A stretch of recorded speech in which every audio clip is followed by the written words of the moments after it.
All right, everyone, we're going to take a few more minutes before we start. But while we continue to network with colleagues, I'd like to kindly remind you about a few things. You remember when I said, make sure you're not leaving behind your belongings? Do you remember when I said that? Well, we've had a couple of people lose their phones. We've had a couple of people lose their phones. And some of them have no idea that they have lost their phones. So check your pockets if you have your phones with you. If not, you're going to give the specification of the phone you lost, and then security will give your phone to you. Ladies and gentlemen, let me see your hand if you have your phone with you. If you have your phone with you, let me see your hand. If you've lost your phone, let me see your hand. You've lost your phone. What's your name? What's your name?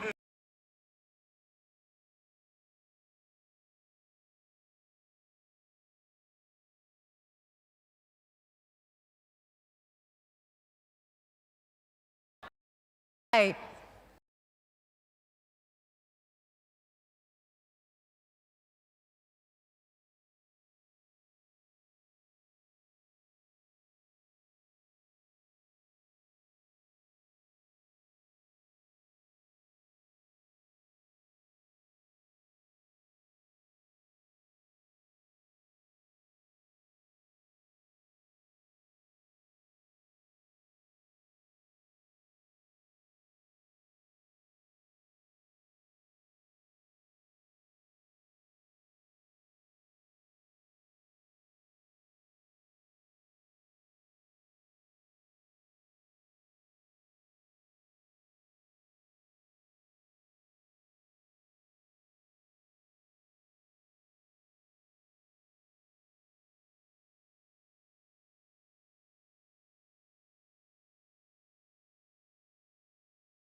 All right, everyone, welcome back. We will begin now. And this afternoon, we move from ceremony to working dialogue. And you may have noticed that the setups of the tables have changed, because what we're going to have in this afternoon is not just presentations, but we're collectively learning together, solving challenges, exploring real problems together. You also will notice a plant on your table, and that reminds us of what we're here to do. We're here for the lives, the dignity of the children of Africa. We're here to create more nurturing environments for children to flourish.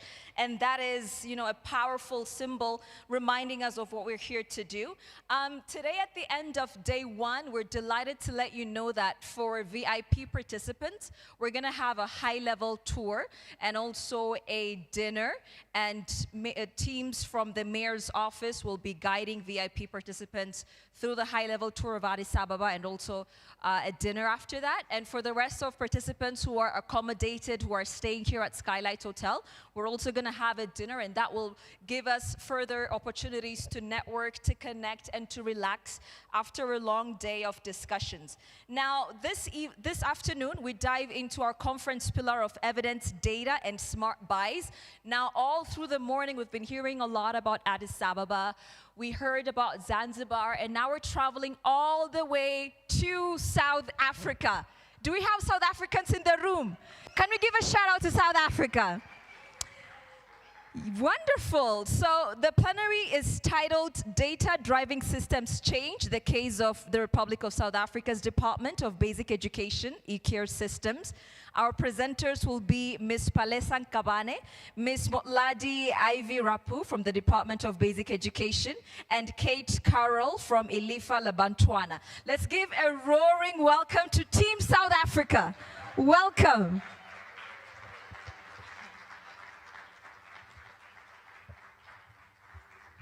Our very first presenters after lunch. You guys are our dessert. Welcome.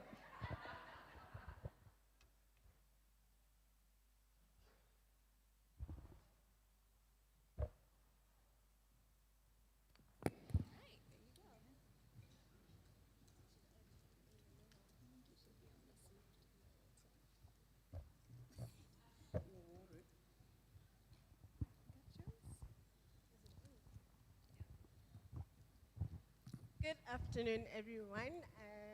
Thank you for the opportunity to share our journey of enabling evidence-based decision-making through the ECAS system. ECAS stands for Early Childhood Administration and Reporting System. The presenters already introduced us, but just so you know who is who, I'm Palesa Nkabane, and I'm with the Education Management Information Systems, EMA's department in basic education. Good afternoon, ladies and gentlemen. My name is Ivy Rapu. I'm from the Department of Basic Education in the Early Childhood Development Directorate.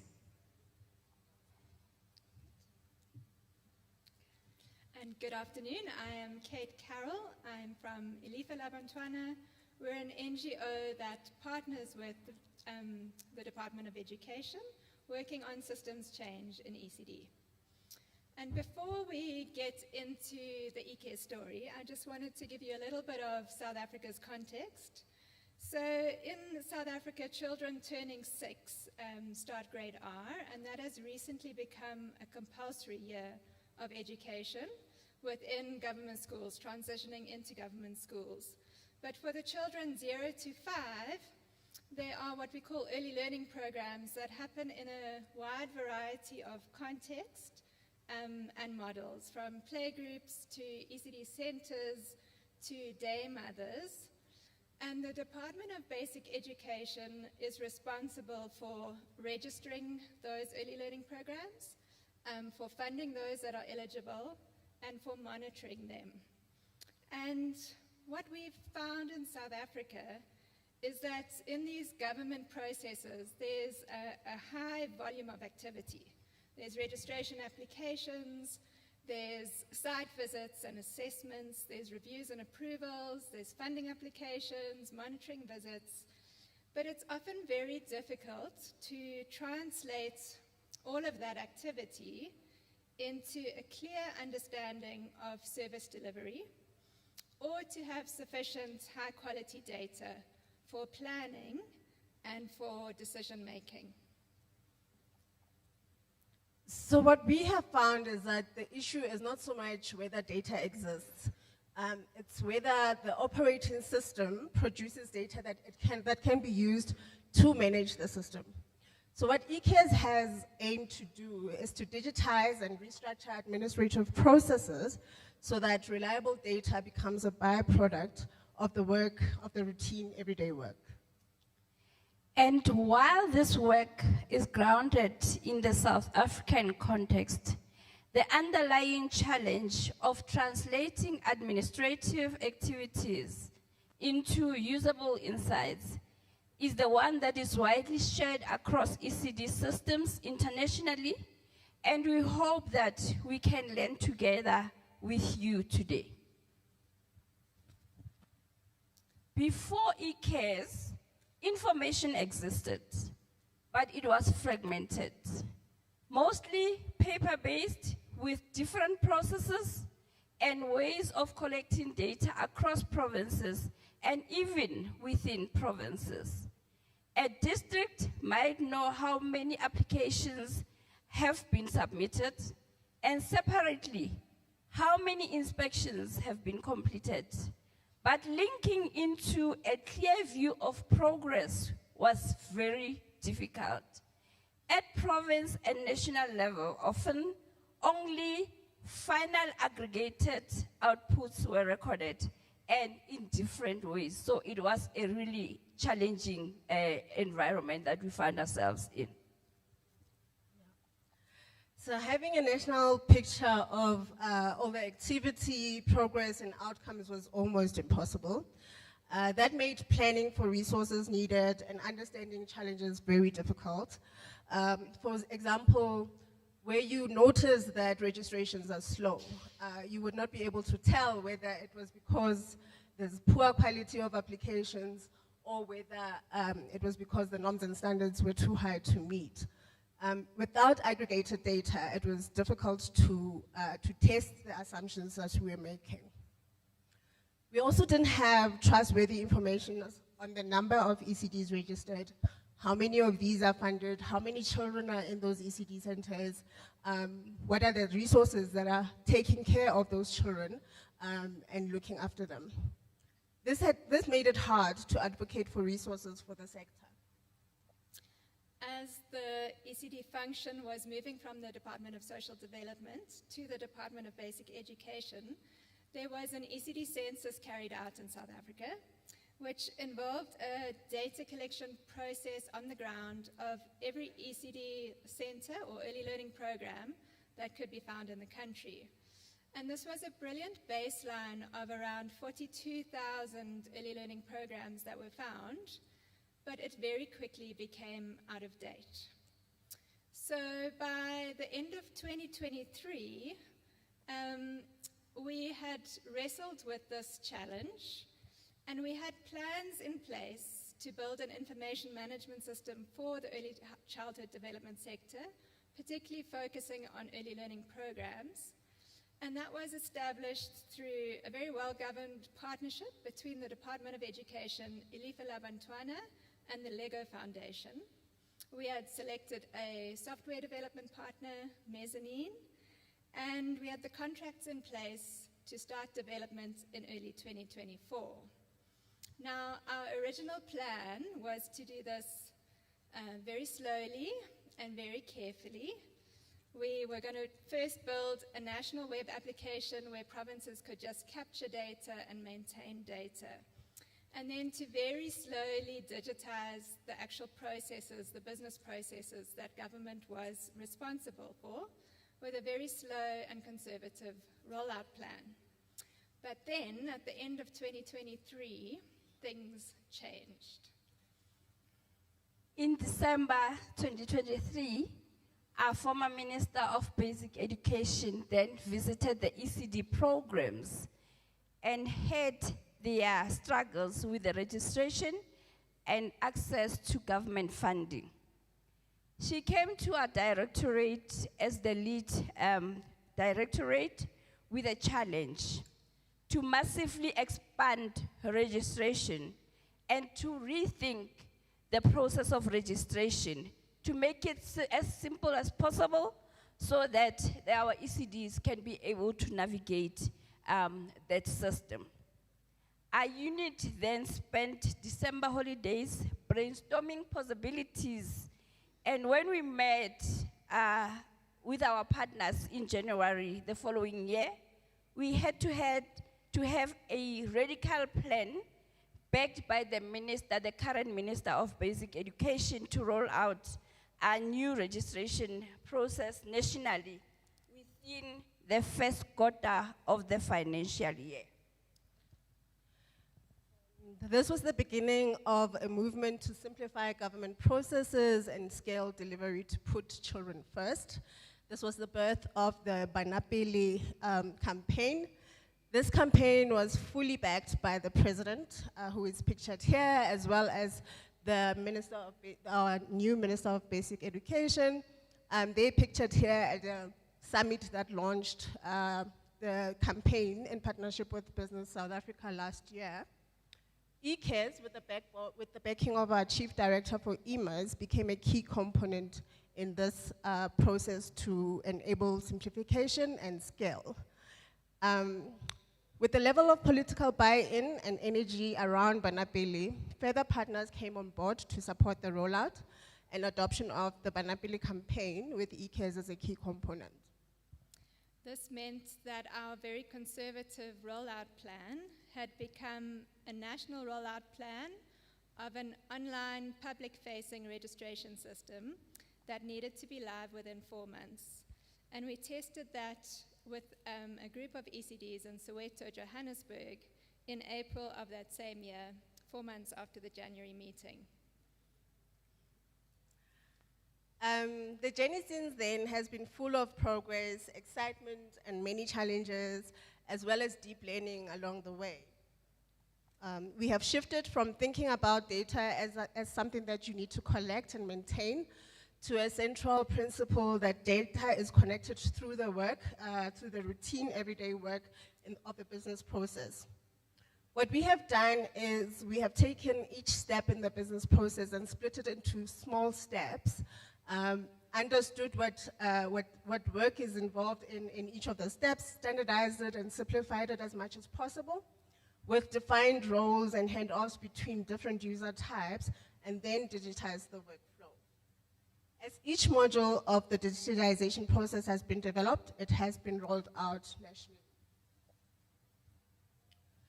We started with the bronze registration, which is a process by which ECDs come and identify themselves, and then their staff is vetted against an integrated child protection register.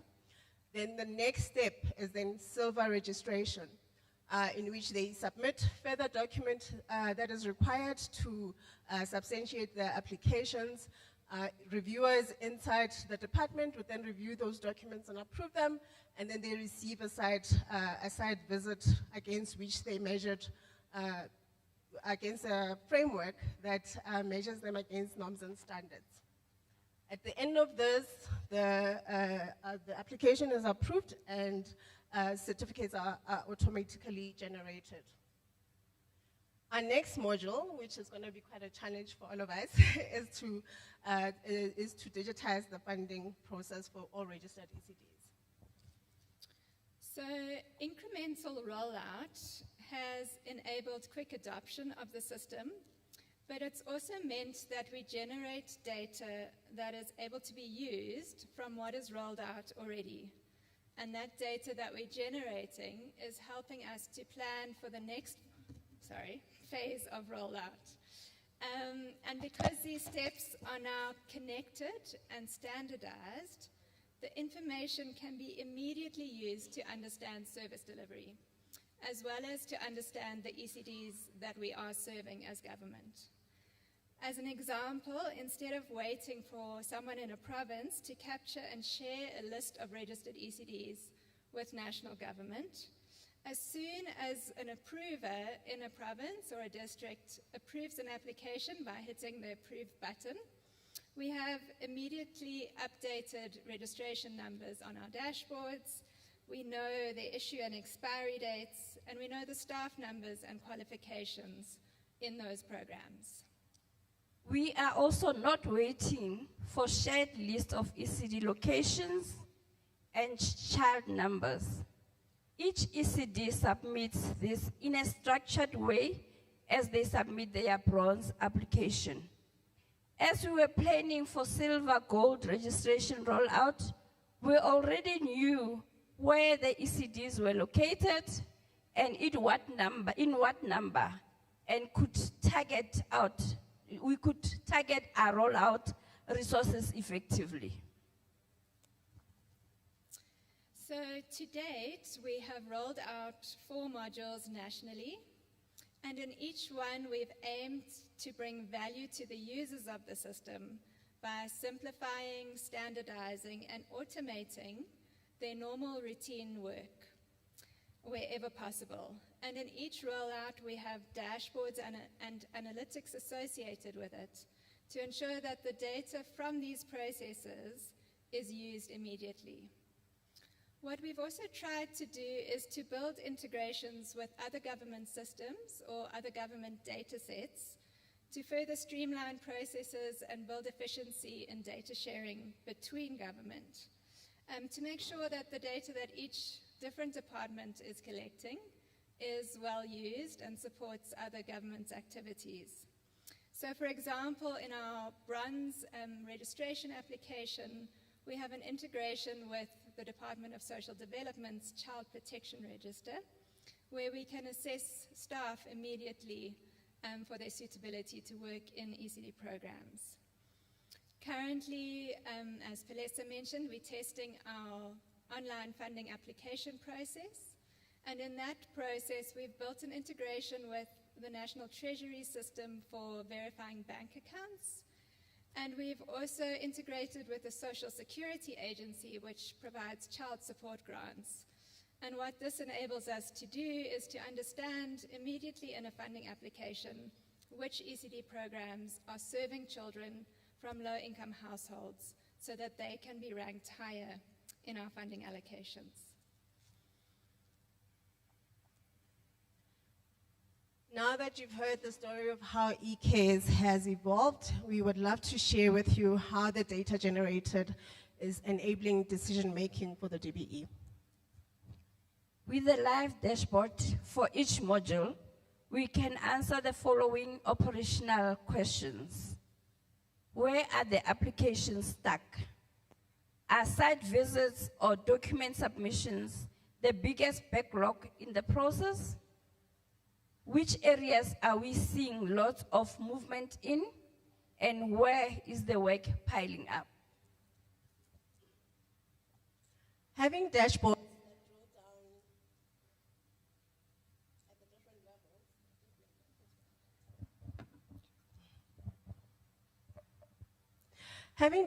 that drill down at the different levels of national, province, and districts means that we can see quite easily which districts are outperforming and which ones are struggling, and can then target support to those districts that are struggling. We use this information in weekly project management meetings as well as provincial district change forums to refocus staff, celebrate and learn from all the successes and escalate delays or challenges. All this based on live information that we can look at together. We can also start to target specific support to these early learning programs, whether that's application support for those that are stuck in the process, or using the information that is generated from our site assessments to understand what standards are causing the most failures or what are the areas of most challenge that these ECD programs are facing. And with that understanding, we can also begin to target support that would close the gaps. So we can understand, do they need better guidelines? Do they need infrastructure support? Should we be delivering health and safety packs? Or is there training and development that is needed? With that information, we can start to plan, for example, how many infrastructure projects we might need to fully support registration. We can cost these, and then we can approach donors in specific areas of the country with real data for the areas that they work in. At an operational level, digitized processes have allowed us to move from reactive oversight to active system management, but the data is also critical for strategic decision making. At the strategic level, we now have a national data set which is more trustworthy, although there is still work that needs to be done to ensure data accuracy and completeness until all the processes are fully digitized. With this data, we can forecast funding needs with a real pipeline, target funding to the right locations, and strengthen our bid to National Treasury to allocate more funding to the ECD sector. The data and transparency from ECAS was one of the reasons National Treasury allocated about 10 billion additional funding to the ECD subsidy a year after the ECAS went live. Now, as we are planning for digitized funding application rollout, we have a good view of who will be eligible for funding by mapping the allocation to prioritized zones from ward-based poverty data. We can prioritize support to those areas and programs looking at how they are struggling, the targeting in terms of poverty wards. We will also automatically rank ECDs for funding allocation in our new funding module, ensuring that our resources are targeted most strategically. Not only can we strategically prioritize government efforts and resources, but we are also working towards overlaying live administrative data with static reference data sets so that we can understand access gaps and plot delivery, service delivery. Using census data and population models by district overlaid with live enrollment numbers, we can plot access gap, drill into maps to see where provision is located and plan service delivery in areas of low access. Although this afternoon we're opening the conversation on Pillar 2 of this conference about evidence-based decision making, it's been really encouraging to us to look through an ECAS lens at all 4 pillars and to see quite clearly how they tie together. So political leadership is what launched the Banapele campaign, and that has been what has allowed the ECAS project to gain traction. And now we can provide data back to that same political leadership to report progress and to allow them to maintain the momentum. By tracking actual service delivery in small steps, we can see resource constraints and begin to plan government workforce more accurately. We can also begin to support expansion of ECD services more strategically. Plan for targeted ECD workforce training and support, and in future start to track child outcomes to understand if our government strategies are effective. The data we have now allows us to plan and forecast financing needs more accurately, and in future will enable more equitable allocation of funding and monitoring expenditure.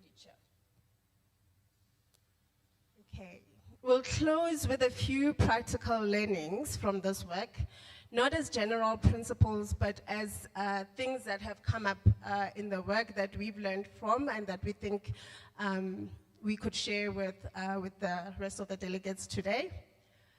The first of this is that it is more effective to digitize business processes than it is to digitize data collection. In many systems, what we often do is we start with the collection of data. We create forms, we send out surveys, we create reporting templates, and that happens alongside the work. But those tools tend to produce data that is incomplete, delayed, and sometimes disconnected from operations.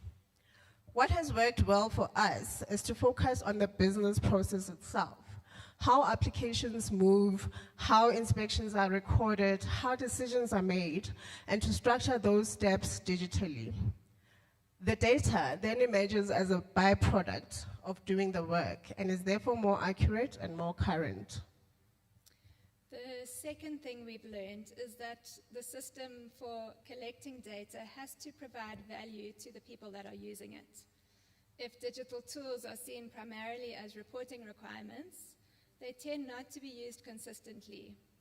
But when they help the users by reducing administrative efforts or making their lives simpler, they're adopted more naturally.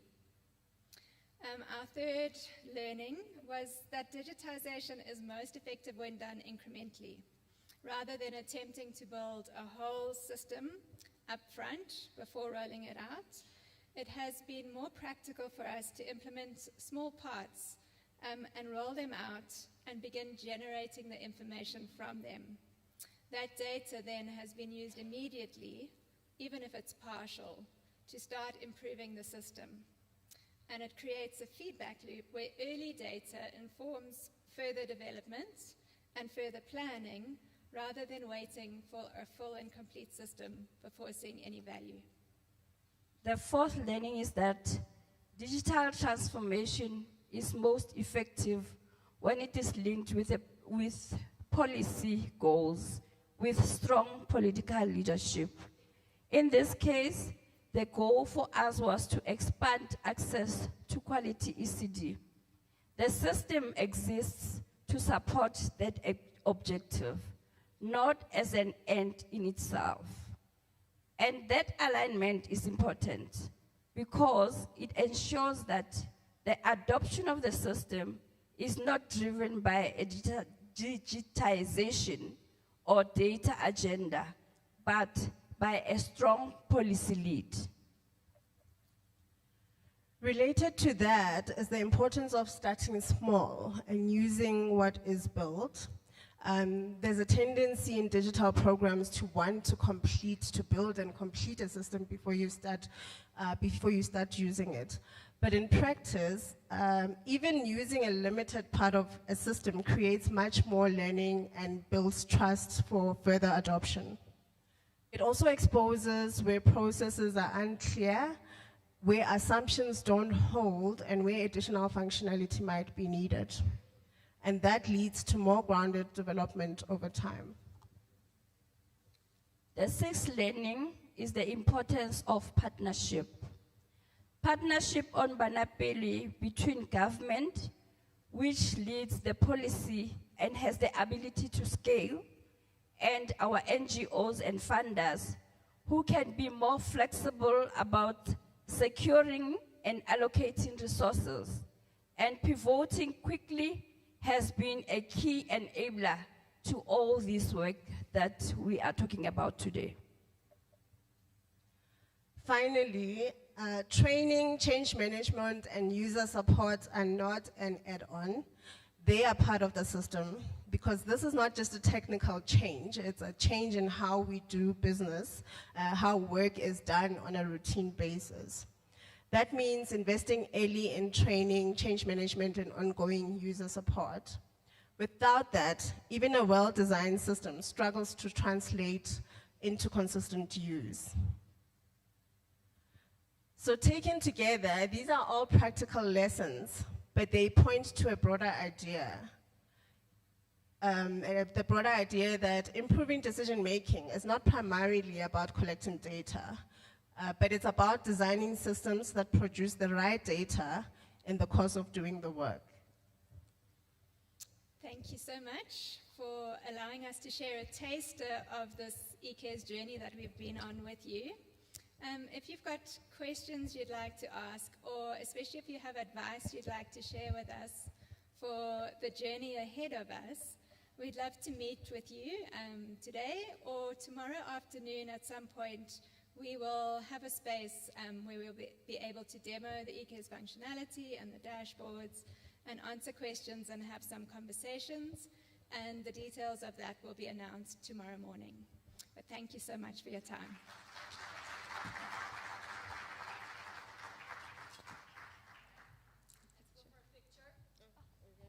Let's have a picture, and thank you so much, Ms. Palesa, Ms. Motladi, and Kate, for sharing that powerful experience from the Republic of South Africa. Let's have you here in the middle for a picture before we continue. Let's give them a second warm round of applause. Thank you very much. They prepared a lot for this presentation, and I'm glad they finally got to deliver. Thank you very much, ladies. And now we're going to proceed, and we're going to learn more about Addis Ababa's ECD program, basically a deep dive into what the Honorable Mayor started in the morning. The session is titled Children, Future Hope of Addis ECD Program, moving from baseline data to regular child assessments. So we're gonna have a presentation first, and then we're gonna go to the panel. So the presentation is going to be delivered by Dr. Engineer Ishitayo Kamfu. He's the head of the Strategic Program Management Office of the Addis Ababa City Administration Mayor's Office. Let's give him a warm welcome. Welcome to Dr. Engineer Ishitayo Kamfu. There you go. So you're going to need So good afternoon, everyone. It's an honor and a pleasure to be here with you. A lot has been said about Addis Ababa ECD as of this morning, and I hope you can have more time to explore with the achievements so far. Just to give you some background, the Addis Ababa ECD was introduced or launched probably around the mid of 2019, but we deep dive as of 2021, where we started working on the baseline. So we always wanted to speak about the baseline very well, because the program is crafted on some basic factors that the baseline has introduced. So these four things are very important when we discuss about the baseline. The first thing is about the city's population. Addis Ababa has close to 10 million daytime population and close to 5 million daytime population. You know, we're circumscribed by a newly established city called Shaggar, and Addis has a lot of potential to serve some services to the residents. There was a sad story that close to 20% of this population were not engaged in any simulating activities. Children of Addis Ababa had a privilege to live in relatively better residential houses, concrete jungles, and they had enough exposures about electronics and so on, which had a huge limitation to their, stimulating activities. They didn't have access to playgrounds, they didn't have access to socialize, and so on. And as a result, the baseline indicated that close to 13% of children between 0 to 3 in Addis Ababa were developmentally off track. And this is really a huge number. And these days we are hitting a little bit higher numbers in some of African cities, but by then it was one of the shocking news we had, because the average for the sub-Saharan Africa, actually elsewhere in the world, it was close to single digit. That was 5%. So it is almost triple times of the global average. So there were also another shocking news we had from the baseline. Close to 50.6% of the children of Addis Ababa were not going to pre-primary schools. This can further be disaggregated to various indicators. You can imagine how we're far below global standards. School readiness were too low, emotional skills, motor skills, numeracy skills were too low by then, and the program was crafted in order to address these agendas. So in August 2022, just to give you a background of the chronology, after the baseline was launched and completed in 2021, almost around the mid of 2022, the Big Philanthropy had a series of meetings with the mayor and her team, and they have agreed to launch, a comprehensive multi-sectoral program that can curb out all these problems. So this is where Future Hope of Addis program was officially launched, and mayor has dedicated, part of her time, part of her leadership, part of her team to focus on improving the early childhood development systems of the city. Then after 6 months, in January 2023, as you have heard this morning from her discussion, she went to Cape Town to join the first court of Amali. Amali is African Mayors Leadership Initiative, where a couple of mayors meet and share their experiences. And one of the outputs of that Amali program was about preparing transformative goals, transformative plan. Just a one-pager plan where mayor has crafted everything, and this is deposited in the first slide of our exhibition out there. So she set out a clear legacy goal. She set out a clear legacy goal, and she said, we have to make Addis Ababa the preferred African city for raising children through the ECD initiatives, and we have to benefit close to 1.3 million children by 2013. So we can discuss a lot of details from here, but this was the ultimate goal she set out, and it was crafted as her legacy goal. I'm rushing because you have heard this news this morning through our speech, through our discussion, and out there in the exhibition. I just want to focus on the last 3-4 slides, which are important for this afternoon.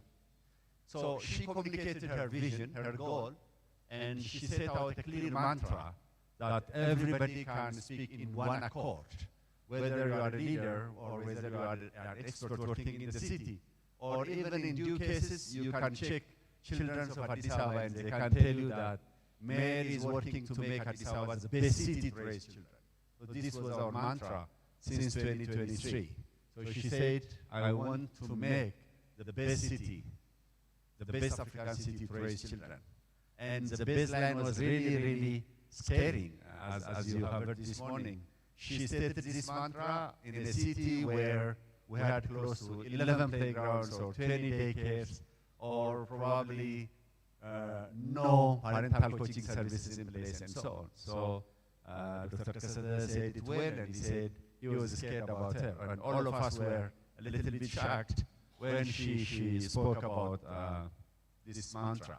Anyway, at the end of the day, everybody has agreed we have to make Addis Ababa the best city to raise children. And she just clearly says that a city which is better for children is always better for everybody.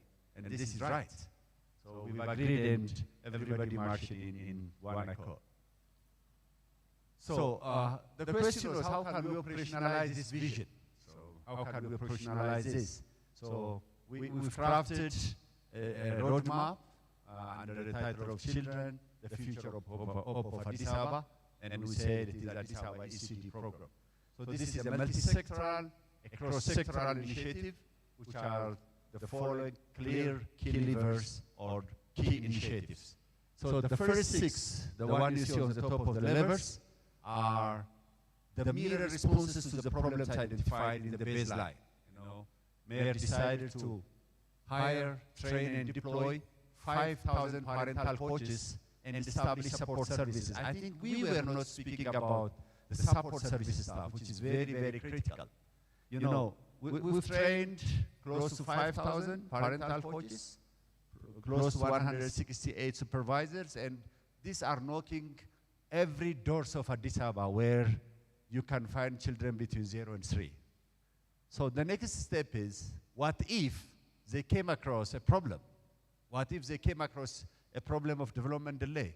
Or what if they came across a problem of, nutrition problems? And what if they found a pregnant or lactating mother, suffering from nutrition challenge? So it's not only about going and knocking, but we have also established a support service, which I will highlight briefly later on. So the second thing is about transforming the health centers. The Ethiopian health centers were well organized in providing the conventional MCH, the mothers and children health services, the prenatal, antenatal type of cares, but the developments of the children were not regularly monitored. And it was significantly observed that, you know, a lot of children used to go to the health centers, and they were getting the conventional health services without measuring their development status. So we have embedded, integrated the development milestone assessment for all the critical points that service children. The third was about expansion of daycare centers. You know, daycares are not the conventional ones. I mean, it's not where you can take your children and later collect after a job or whatever, but the sense behind these daycares were a kind of edu-cares, where we provide education through play, where we provide development assessment, development milestone assessment, and so on. And we also had a program to transform pre-primary schools. You know, our pre-primary schools were not sufficient, number one. Number two, the ones we had were also organized in a kind of, you know, andragogy, in a way that we teach adults in high schools and children. So we have to transform. And the fifth one is expansion of playgrounds. As you have heard, we just have 10, 12, maximum 20 playgrounds at the beginning of this program for the city of official population even is close to 3 million. And imagine how this was a problem. The other challenge was about knowledge and skill. You know, ECD by itself was a very recent science in the world. And for African and Ethiopian, it is a little bit latest one. So we have to craft our indigenous knowledge. We have to adopt the international science in a way that it can serve our programs. And these 6 initiatives were supported by 3 important support systems. One is effective cross-sectoral governance. As you might have heard from Zanzibar this morning, they said ECD were in place in a kind of silos, you know, executions. This is, I think, a practice elsewhere in the world. In most countries, the idea of ECCE, early care education, the idea of probably ECH, the early childhood health monitoring, blah, blah, are in place. But we have crafted a kind of cross-sectoral governance where we can bring all together so that we can finally address the child in a comprehensive way. The other thing is about effective communication and advocacy. I will come to this agenda later on. And the measurement and learning, these two will be my areas I just want to share. And the goals were scaring, as you can see. The target population were clear at the get-go. We've planned to address 1.3 million children. And she clearly set out that we have to prioritize that it's 330,000 vulnerable households because they are subjected for various, you know, complicated challenges. And if we want to serve this population, the 6 targets were clear. We must have 5,000 parental coaches so that they can at least reach out to a household every 2 weeks. And we have to transform our 101 health centers.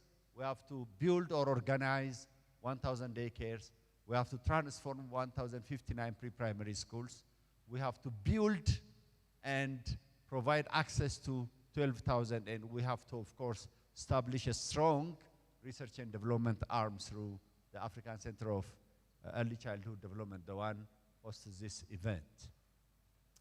And just one important thing to want to share is about how we have developed the program.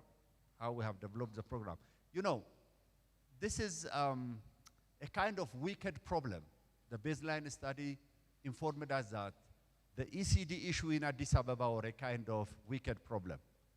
Number one, we didn't have the adequate number of facilities that can help us ensure access. So development and expansion was a problem in one hand. And again, time was running against us. If a child is about to lose his or her first 1,000 day while we are building these services, then that child is going to be affected by all the limitations. So it was a kind of vicious, wicked problem that we had to address.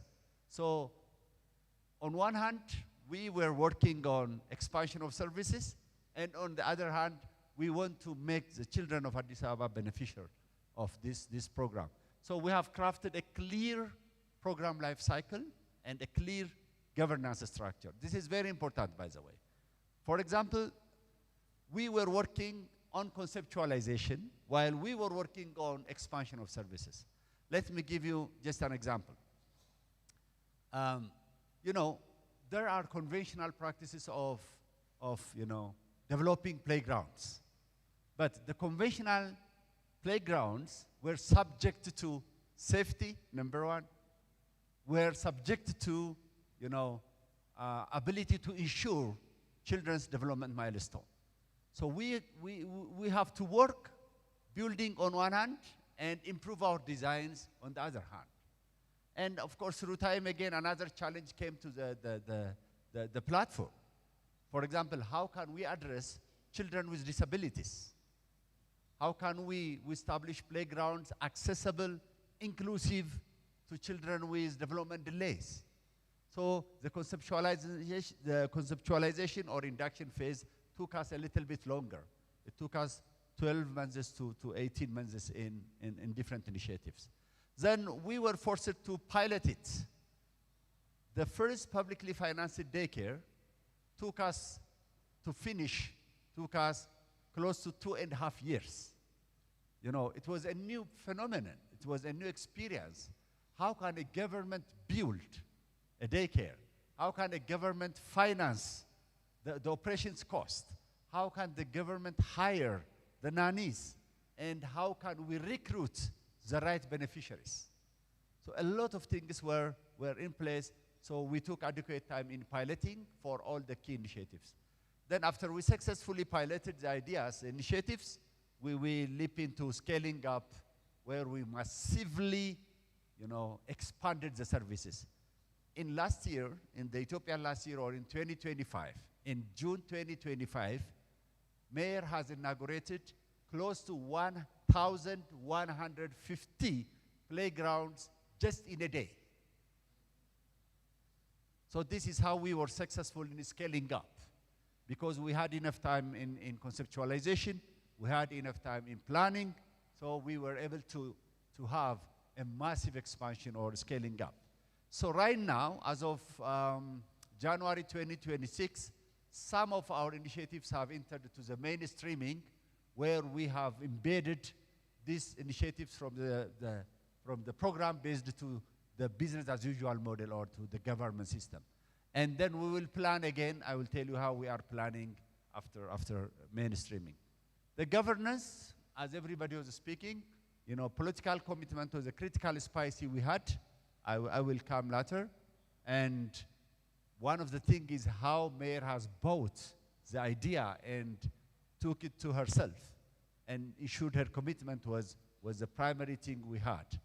And of course, she has established the SPMO, the office I am organizing and coordinating, as her key delivery team, so that we can effectively coordinate, sectors along the line. We had a very strong stakeholder and partnership management. We started with big philanthropies, and now we are working with close to 8 to 9, partners, and we are expecting many more to come. And there is a steering governance where we can directly access Mayor for any challenge, And the cabinet has passed a lot of new regulations that support our effectiveness. So the issue is always about how to finance. In 2019, the budget we had for ECD was less than 50 million Ethiopian birr. Less than 50 million Ethiopian birr. And this year, this Ethiopian budget year, the budget rose up to 1.87 billion Ethiopian birr from the city administration, not from the partnership. So partners' contribution goes to only 25 to 28%. And close to 75 to 80% of the budget is portioned by the city administration. This is the result of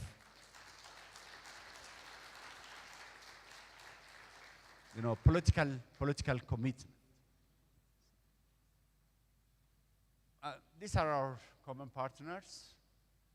So what are the results? I think you have heard the results this morning. Now, Addis Ababa is benefiting from 5,000 parental coaches, training everybody. And I can tell you a testimony where we found a single dad carrying his child.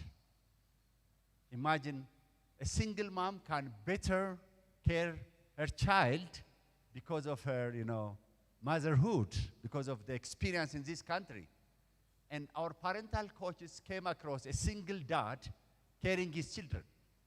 And that single dad is a laborer that has to leave his child with the neighbors and go to, hustling in a day. And he has to come to take care of his child.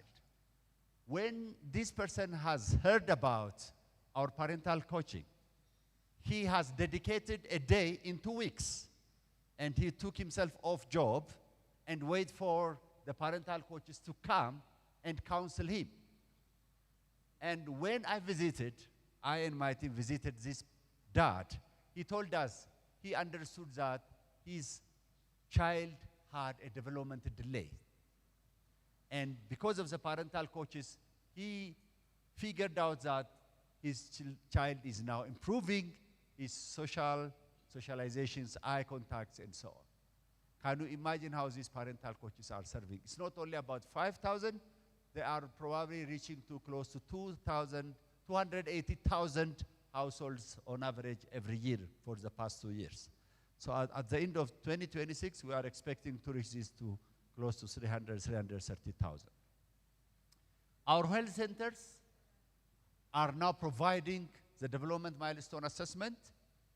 There are 5 touch points in the health centers where children come for different services. So these health centers are not only providing them the usual services, but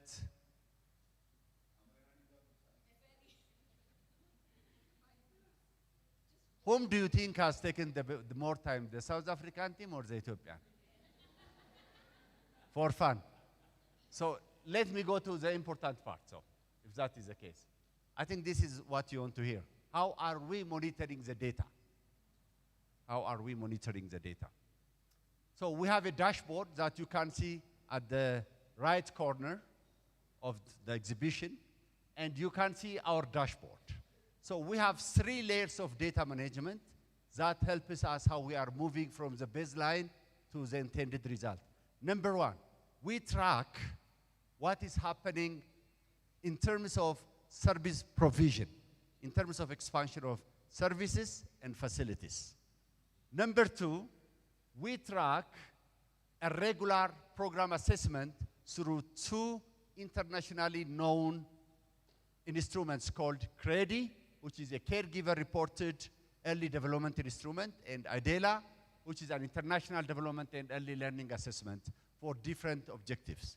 With the CREDI, we assess how the program is getting effective in terms of ensuring the development milestone of children because of our parental coaching service. And the result is incredible. In 2 years, we have now observed that the development off track of Addis Ababa has decreased from 13% to close to 10.5, 10.9% based on different indicators. So this is a very incredible result we have achieved in the past 2 years. For IDELA, where we are measuring the program's success assessment in terms of school readiness of children, or where we measure the motor, the literacy, the numeracy, and the social emotional skills of the children, there are different disaggregated data. But I can tell you, on average, 90% of Addis Ababa's children has now become school ready. This is almost 100% increase. So next steps, probably for those of you who are running on our steps, I can tell you that we now organize to anchor on 3 important things. we will finalize expansion and access into, we will leap or shift into quality. You know, as I told you, we were suffering from a kind of wicked problem. There was no service point. In the absence of service point, it is hard to discuss about quality, safety, and so on. Now, because we have almost finalizing the coverage of expansion, now we will shift into quality. Probably as of July this year, we will be lifting to ensure quality of services. And we will focus on two important elements of ECD. Number one, we will be working to make play the integral element of all the services. So we want to be the parental coaches, the health centers, the pre-primary schools, the daycares, the playgrounds are able to provide the right type and the right amount of play for the children. And we want to focus on social and behavior change. You know, this program has to now get mature in a way that the community has acculturated or adopt the sciences to its day-to-day routines, to its day-to-day life. So we are now working on crafting the social and behavior change, or the so-called SBCC, and this phase is called the deepening phase. We will deepen and make all parents and caregivers to be at least get aware about the basic services to stimulate children development. And we are working on institutionalization so that we can mainstream. In terms of data, we are about to focus on two things. Number one, very soon, probably as of July, we will start a phase called data individualization. Data individualization will have two important segments. Number one, we will focus on identifying and clearly targeting the vulnerable household. So we have an estimated amount of 330,000 vulnerable households. Then we're going to list them very soon and probably provide the right service at the right time. And we are about to establish a new system called Child Tracking ID, so that we can have the right progress for each and every child in Addis Ababa. So these are under the preparation stage. And of course, we will be working on effective data use. You know, at the end of the day, we have to measure the right level of program achievement. So our dashboard system, you can visit out there, has 140 indicators offline. So you can only see, for a time being, you can only see the descriptive statistics. They can only tell you the number of services, the number of beneficiaries, blah, blah. But back there, we are now collecting close to 140 plus indicators that will tell us the development status and so on and so on. So this will be further utilized in terms of employing different metrics and indices so that we can come up with scientific results and track every children's development. This is all what I have. Thank you so much.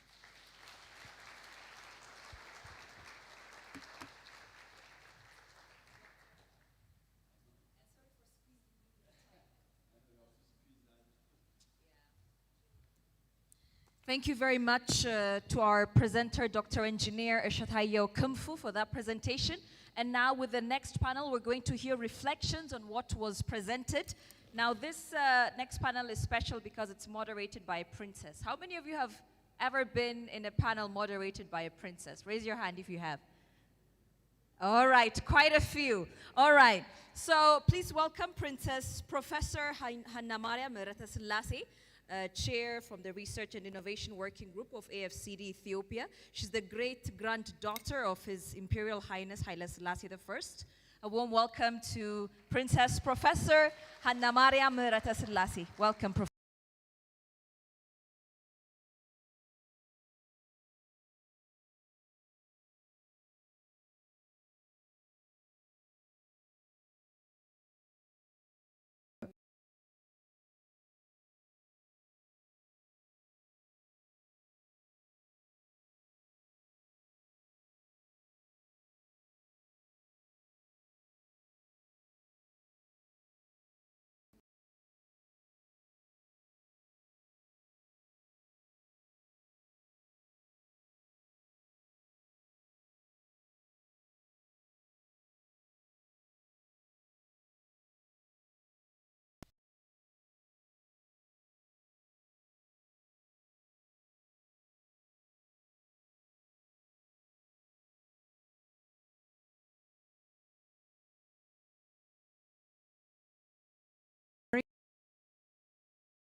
Business School of Public and International Affairs at Princeton University.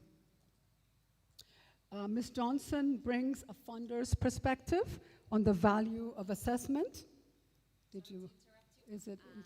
One of our speakers will be using French, so interpretation devices are also. Okay, wonderful. So interpretation devices are under your seats if you need them. And will it be Professor Omar who's doing the speaking in French? Okay. I do speak French, so that's helpful. I will understand what you say. So I wanted to finish introducing Ms. Johnson, who brings, as I said, a funder's perspective, very important to Ethiopia, and perspectives on the value of assessment and outcome data to measure program learning, improvement, and impact on social change. Our third panelist is from South Africa, Ms. Rumbi Gordema Gorgens. Please welcome her to the stage. I had lunch with her, so I had an opportunity to chat a little bit about the South African model, which, by the way, is the largest continental ECD research that's ever been done in Africa. So very commendable. She's directly associated with a program called Thrive by 5, and also leads the Data Drive 2030 initiative. Her work, she is a nonprofit operations and systems specialist with a strong background in project management and stakeholder engagement. Her work focuses on building effective systems, supporting collaborative partnerships, as was mentioned earlier, and advancing evidence-based approaches that drive meaningful social change. Ms. Gorgens will share how Data Drive 2030 program is using data and evidence to advance learning, action, and bring impact for our young children. So at this point, I'm going to sit down and have the honor of joining these esteemed speakers. And Tabitha, I can use this mic? Yes, you can use that mic. So ask the other panelists first. Okay. So yeah, I think Dr. Shatayo set the groundwork for us with his presentation. It certainly helped us have a better understanding of the way I see it, if I may, in fact, if you can allow me, is three things. The city of Addis Ababa is the leadership leading this initiative. Then you've got Dr. Shatayo's Strategic Program Management Office in charge of that drive. Then you've got the Africa Center, Early Childhood Development, led by Dr. Kabada and Dr. Masarat, and that's where I come in. I'm a volunteer on the Research, Innovation, and Technical Group, Thematic Working Group. So I hope that gives you an understanding of what Dr. Shatayo and the mayor have done. They've gone down to the granular level, and you've engaged us, you've engaged volunteers in a way and ignited our passion for children. And I know you know that I have a passion for children. So I'm so excited to be contributing to this effort. So if I may, if you allow me to make a few short remarks, I'd like to say a few words, if I may. Let me find my spot. So many of you know the Addis Ababa Early Childhood Development Center has been working on this program for the last 5 years, correct? It started in 2021, 22. So the last 5 years, this is a milestone in terms of the work that you are doing. And I admire the fact that you are putting the lives and welfare of children and caregivers. By the way, it's a multi-equation. It's not just children, right? Most people think early childhood means taking care of your kids. And I don't think that's correct. It's also caregivers, so it's a matrix. And what you've been doing, or what the center's done, and what we have as volunteers have done, is focus specifically at looking closely at the development and learning that the development stages of infants and children, highlighting this crucial stage. I never thought I would, 0 to 6 years was relevant. I don't know how many of you, be honest, when you say kids, do you think of a baby or do you think of a three-year-old? The studies are looking at pregnancy up to 6 years, and I think this conference is the first of its kind in Ethiopia and in Africa to address these issues. And I believe that represents and is symbolic of the support received from the leadership at the highest level. From the mayor and from Dr. Shatayo and her office, who have taken this cause with seriousness and commitment and decided to approach early childhood development from a holistic, multi-sectorial and ecosystemic approach. And they have decided to consistently invest money, time, and energy to advocate. Not very often do we advocate for our children in Addis. You know, we have a challenging situation where even Dr. Shatayo mentioned 1.3 million kids is a lot of kids to target if you're thinking of getting work done. So the Children for the Future of Hope of Addis program, along with the multi-ministerial collaborations, the support of external partners, targeting 1.3 million children across the city is commendable. So let me get to this program's session. We looked at political leadership and political will this morning with the presence of the Honorable Mayor Waziri Adanich. In this session, we're going to focus on pillar number 2. Pillar number 2 is evidence-based decision-making. Pillar number 3 and 4 will be addressed tomorrow and the day after. And the pillar number 3 is workforce capacity and policy changes. And number 4 is investing in sustainable systems and appropriate scale-up. So what I think is important is that the city and the Strategic Planning Office have recognized that evidence-based decision-making based on rigorous scientific research, which involves using reliable and accurate tools and data, will ultimately impact the outcome and future of young children's lives in Addis Ababa in a positive and significant way. Personally, I am happy that you are doing this research because what we do today will impact the future of tomorrow. And this doesn't just apply to everybody, it applies very importantly to young kids. Children of Addis Ababa, Ethiopia, and Africa are our future.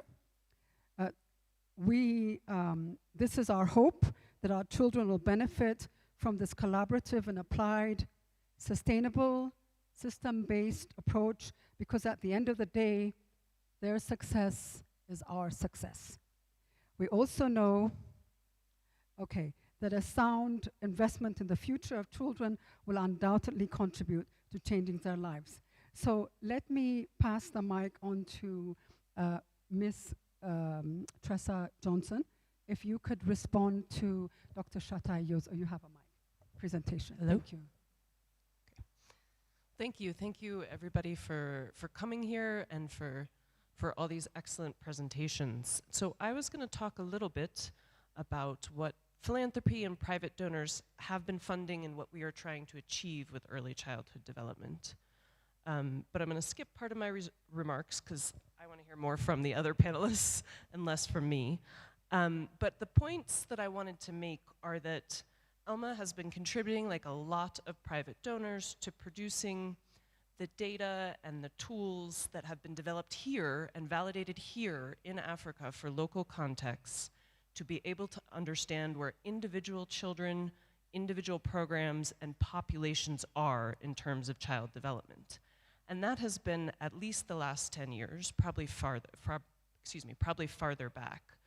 And as I said, a lot of people have contributed to funding, to exploring, to developing these tools, and we now have them, and they're in regular use, and that's excellent. And we have them across the 5 domains of nurture and care. But of course, what we care about is whole children. And children don't experience life in terms of the 5 domains, they experience it, as we heard about this morning, in terms of their brain development as a system, as an entire influence on their brains and their bodies, their relationships and their families. And so we're interested in exploring and helping you all explore more the interactions and the linkages between those areas.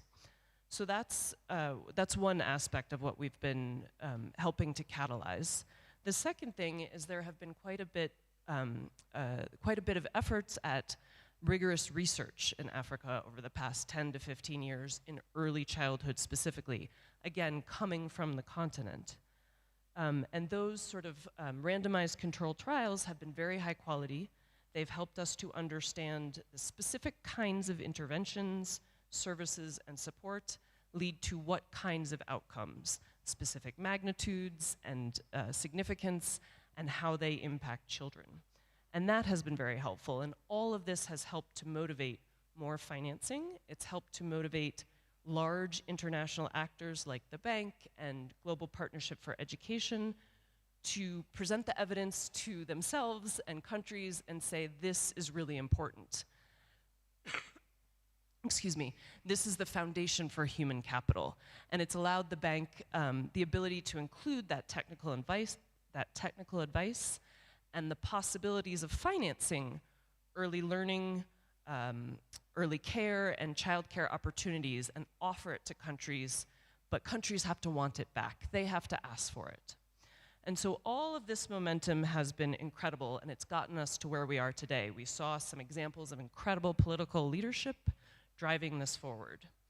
But I want us to think about all of these things as flags pointing us in the right direction, because we're here to talk about government-led transformation of the entire system. And what we need to shift our minds and our methods and our approaches to be able to look at a more refined, more detailed, more all-encompassing measurement approach that looks at processes, linkages, quality, and impact on kids and parents at scale in a dynamic early childhood ecosystem, where the government is the main driver and/or the main partner reaching children. And I think that is requiring a shift of what we've been spending a lot of time and effort into. I think we still need, obviously, to do a lot of different kinds of data collection and a lot of different kinds of research. But at the same time, we need today, this week, to have these conversations. I thought the presentation from South Africa on e-cares was excellent. South Africa presents a lot of examples on how this shift can and has been taking place. And as our presenters mentioned, very rapidly, political leadership said, speed it up, we need this today. And Dr. Eshetayu's presentation on the city of Addis, and we know from this morning, the country of Ethiopia is also saying, let's do this now. The children are here now. We can't afford to wait. And so I think this is a new challenge for all of us. It's a new way of putting all the data, all the processes together and thinking across a system. And that's one of the areas where we need to have more discussions with each other. I'm asking you, I'm challenging you to interact with each other this week. Ask the questions, visit the e-cares team, come talk to Data Drive, please come talk to the Future Hope of Addis team and the center. It's going to be how we put all of this together to present our evidence for the children, which is going to matter now. And I think that's where ELMA and a lot of private funding wants to partner with you all to get to that place. Thank you very much, Ms. Chesser. Really appreciate your input.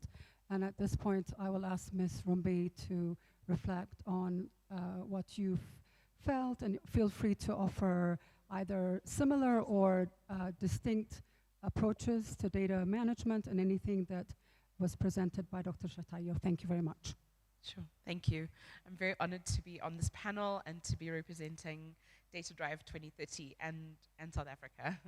I think what struck me this entire morning and the conversations that we've been having about place-based early childhood development supports for children is how rare that actually is.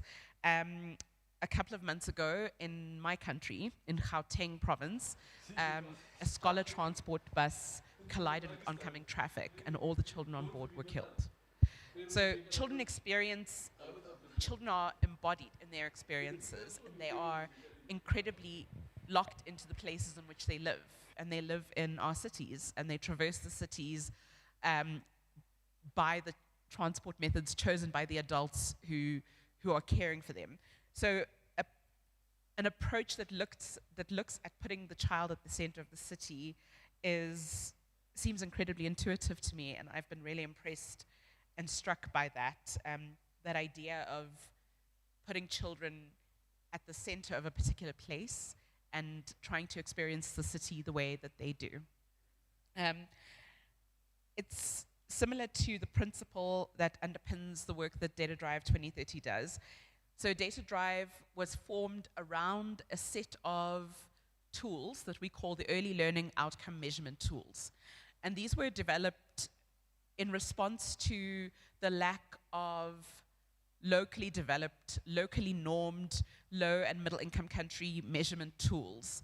So we've got tools like Adela, we've got Credi, we've got a host of other tools, but we didn't have a locally developed, locally normed tool.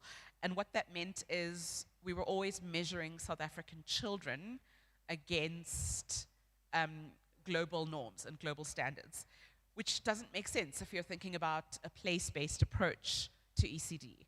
So the ELOM tools were developed in response to that, is how do we develop contextually relevant, translated, and locally normed measurement tools to give us a sense of how children are doing developmentally. I won't go into the details of the entire suite of tools.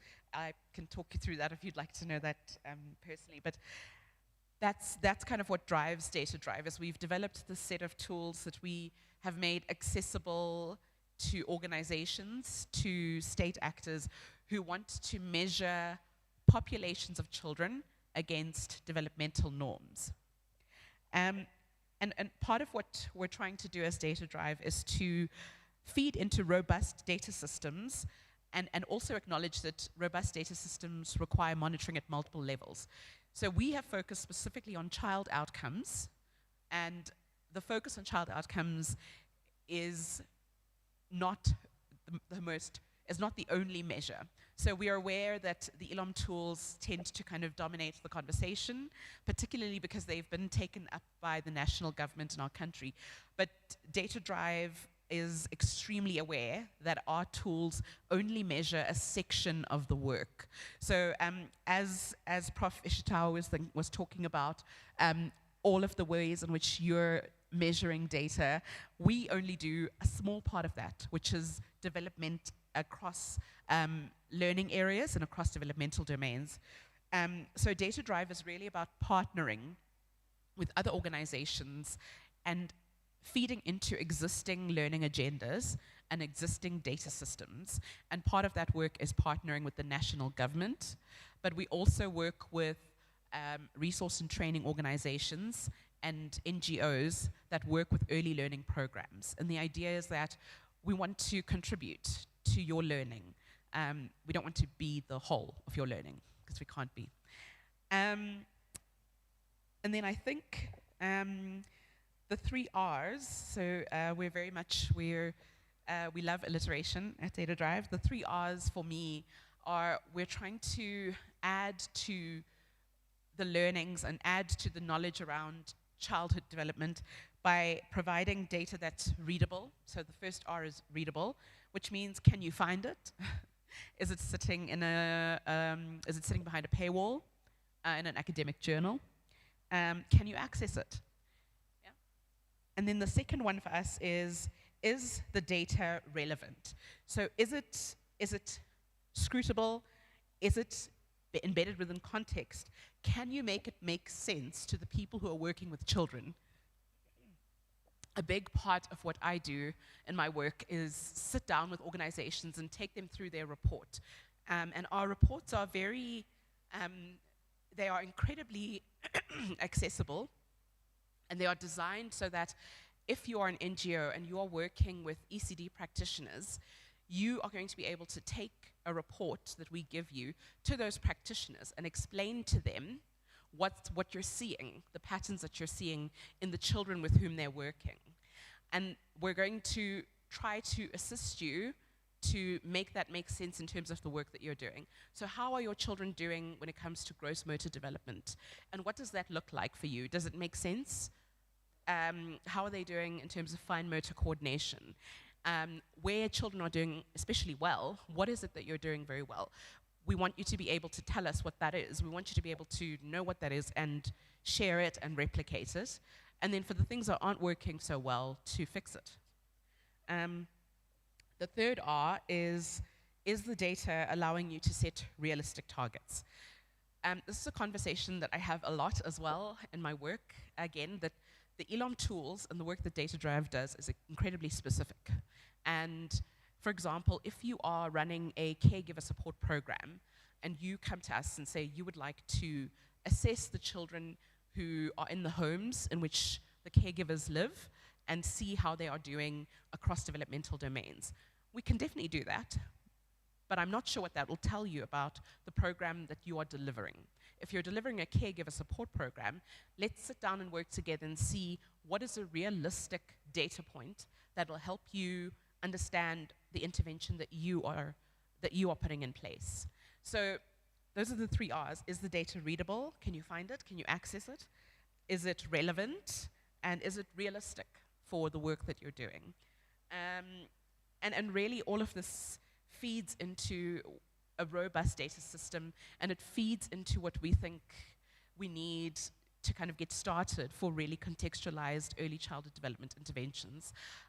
The Thrive by 5 Index, which is a national study looking at children's development across a number of indicators in the country, incorporates the ELOM, but is not the whole of it. So that's something that we're always kind of pushing as Data Drive, is bring in as much data as you can to answer all of the questions that you have. But what's really, really important, the building blocks of that global picture is contextualized, realistic, readable, and relevant data. Thank you. Thank you very much, Ms. Rumbi. The 3 R's are easy to remember. I appreciate your input. And at this point, I would like to pass the mic to Professor Omar. And would the other panelists wear their interpretation? No, you'll be understand, Dr. Shah, you may want to put your mic on. The same thing, Ms. Ruby. If you don't speak French, you might want to put on your headset. And I don't know what the numbers for French. Can you tell us? It's 2 for English, and what is it? Is it press 2? 3? 2 for non-French speaking, and 2 for English. So press 2 when you listen to Professor Omar. Give us a few seconds. Is it working? Can you start, Professor Omar? And then we'll tell you if we can't hear you, but please go ahead. Thank you. First, as I have a very broken English, I apologize to speak in French. Donc, je vais vous présenter un peu la perspective générale, de la recherche et de l'évaluation des programmes en petite enfance en Afrique et l'importance de collecter des données d'évaluation afin de comprendre et comment l'impact du programme conduit à de meilleurs résultats pour les enfants. Bon, depuis ce matin, on a beaucoup évoqué l'importance et l'enjeu de la petite enfance comme un élément de développement humain, social, économique et politique. Et également, on a évoqué le fait que les premières années de la vie conditionnent beaucoup le développement cérébral, les apprentissages, la santé, la sociabilité et le capital humain des pays en général. En Afrique, on assiste à une montée en puissance des programmes d'éducation et de développement de la petite enfance, mais la recherche et l'évaluation n'ont pas toujours suivi au même rythme. Bon, d'où une tension permanente, beaucoup d'initiatives, mais encore trop peu de preuves solides, contextualisées et utilisables par les décideurs. Donc, je vais vous proposer une réflexion en plusieurs étapes. D'abord, pourquoi l'évaluation est stratégique en petite enfance en Afrique? Ensuite, quels sont les cadres théoriques et méthodologiques dominants aujourd'hui? Et puis, quels sont les défis spécifiques du continent? Ensuite, partager quelques exemples concrets de recherche et d'évaluation. Et enfin, indiquer des pistes d'évolution vers une recherche plus ancrée, plus équitable et plus utile. Pourquoi l'évaluation des programmes de petite enfance est stratégique en Afrique? D'abord, du point de vue du levier de développement humain, c'est faire la promotion du capital humain et de la productivité. Les investissements précoces sont un élément fondamental de rendement économique très élevé qui démontre les meilleures réussites scolaires, moins de redoublement, meilleure insertion professionnelle, moins de comportements à risque. Les investissements en petite enfance également conduisent à la réduction des inégalités. En Afrique, l'accès des services en petite enfance est très inégal, souvent centré en milieu urbain et dans les milieux favorisés. Donc, évaluer les programmes permet de voir s'ils réduisent réellement ces écarts ou bien s'ils les renforcent. Mais également, la question est liée à l'allocation des ressources qui sont rares. Les budgets publics sont limités et sans évaluation, on finance parfois des dispositions coûteuses mais peu efficaces, alors que des interventions simples, comme les visites à domicile, l'appui à la parentalité, peuvent avoir des impacts forts. C'est également un enjeu de justice sociale. Je rappelle que l'objectif de développement durable numéro 4.2, inclut l'accès à l'éducation à la petite enfance, et la plupart des chercheurs en petite enfance insistent sur la nécessité de données probantes pour plaider auprès des gouvernements. Il y a aussi le fait lié à la visibilité des enfants invisibles. Sans données, les enfants des zones rurales, des quartiers informels, les enfants en situation de handicap restent souvent statistiquement invisibles. Et l'évaluation devient un outil de reconnaissance et de plaidoyer. Quels sont les cadres théoriques et méthodologiques dominants? Aujourd'hui, nous avons les orientations suivantes. Il y a ce qu'on appelle les approches quantitatives et expérimentales, où on utilise les essais randomisés contrôlés pour vérifier un peu l'impact des programmes sur le développement des enfants. On a des outils également liés à l'étude des coûts-efficacité pour évaluer un peu les coûts des programmes en fonction des services qui sont donnés. On a aussi les évaluations qualitatives et participatives ou également on utilise les outils ethnographiques, les entretiens, les focus group pour essayer de comprendre quelles sont les représentations, quelles sont les dynamiques sociales qui, influencent l'utilisation des services de petite enfance par les familles. On a également les recherches-actions participatives où les communautés sont associées dans la co-construction à la fois des questions d'évaluation, mais également à la définition des objectifs et des résultats qui sont visés par les évaluations. Mais aujourd'hui, on utilise beaucoup plus ce qu'on appelle les approches mixtes qui mettent à contribution à la fois les approches quantitatives, mais également les approches qualitatives. Quels sont les défis de la recherche et de l'évaluation en petite enfance? D'abord, il y a un manque de données et de systèmes d'information, ce qui pose problème pour vraiment mener à bien des politiques de développement de la petite enfance. Il y a très peu d'indicateurs standardisés dans la plupart des pays, ce qui également pose un problème de cohérence dans la collecte et l'organisation des données. il y a également le suivi longitudinal qui est difficile.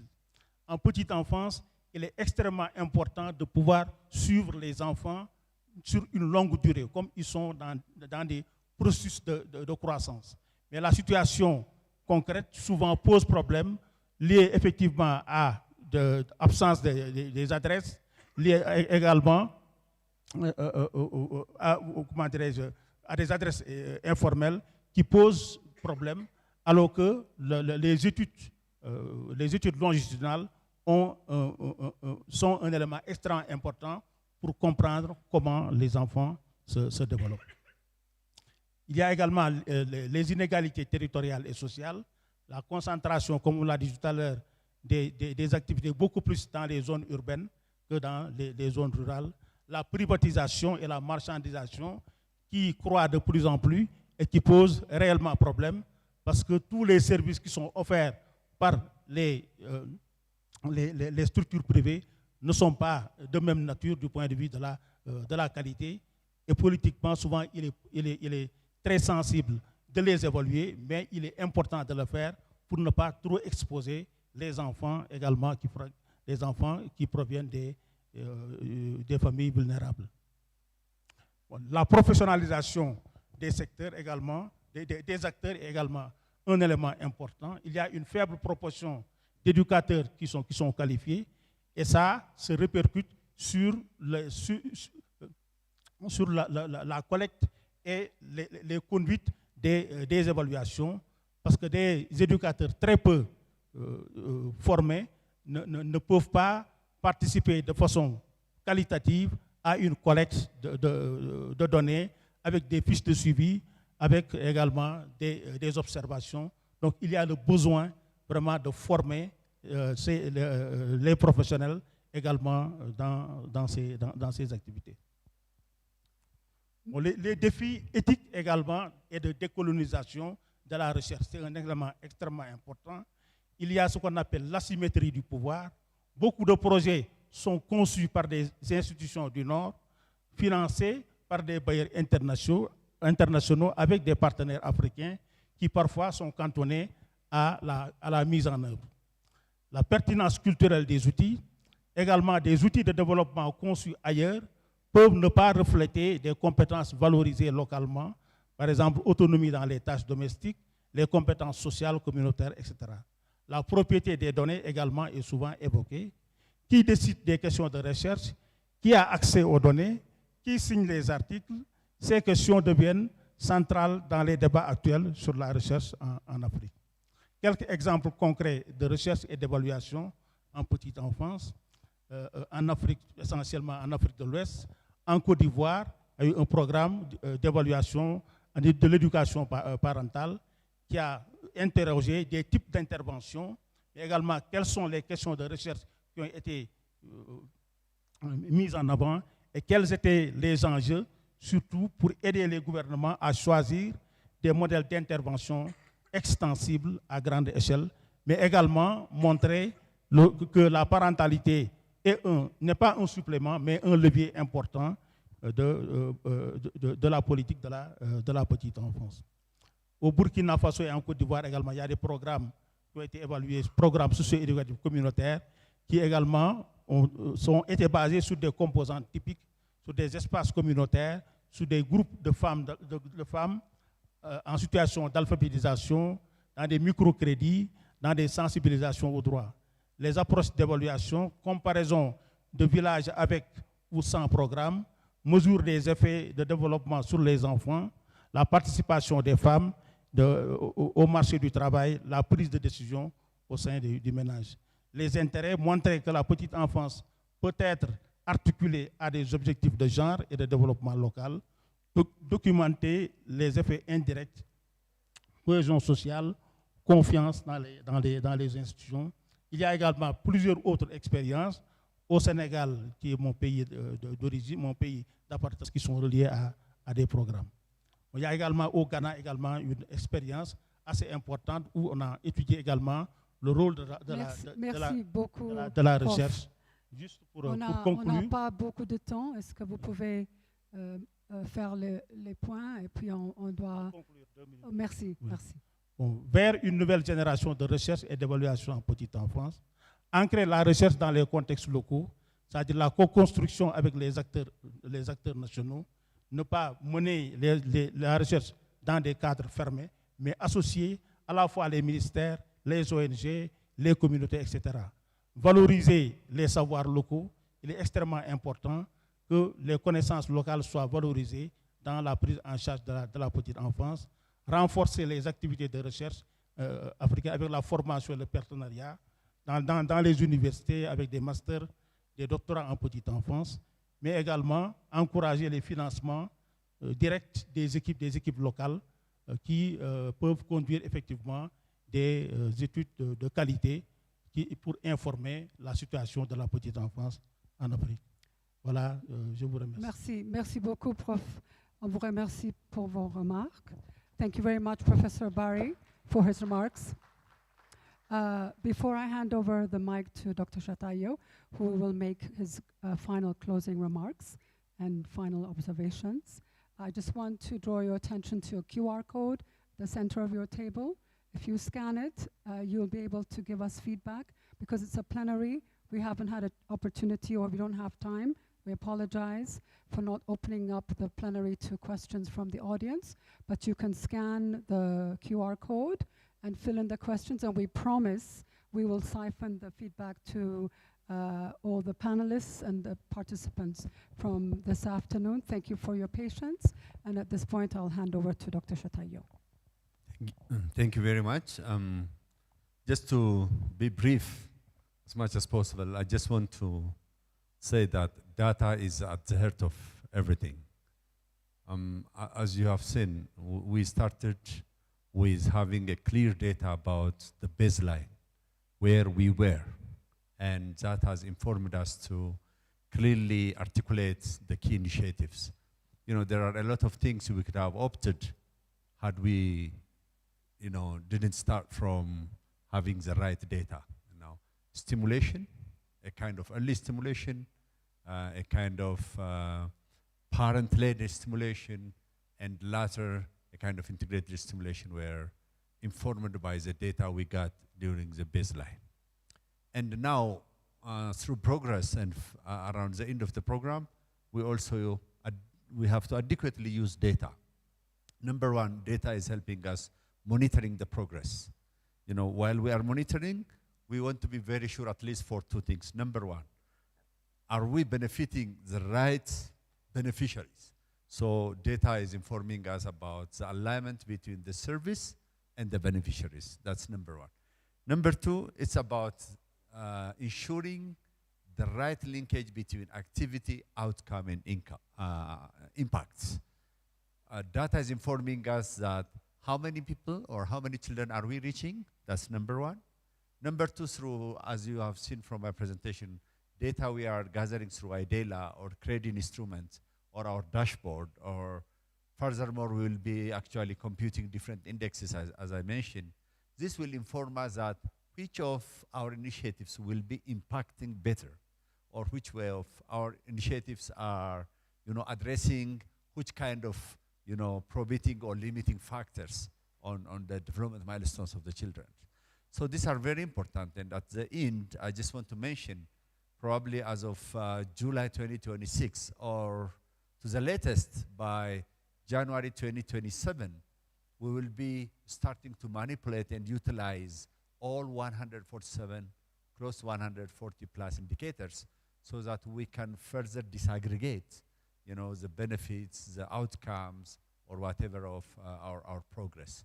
So data can use us, let me put it in a nutshell. Data can help us inform the baseline so that we can identify the factors, the drivers, the underlying factors, whatever. Data can help us during the progress so that we can monitor whether we are doing the right thing and at the right time.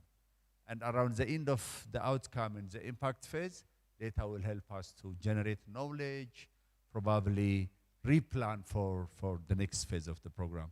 So I can say data is the heart of everything in ECD. Thank you. Thank you very much. Let me take this opportunity to thank all the panelists first. Ms. Rumbi from South Africa, please give her a warm hand. Ms. Tressa Johnson all the way from the United States, Professor Barry from Senegal, and of course, Dr. Shatayo right here from Addis Ababa. Thank you very much.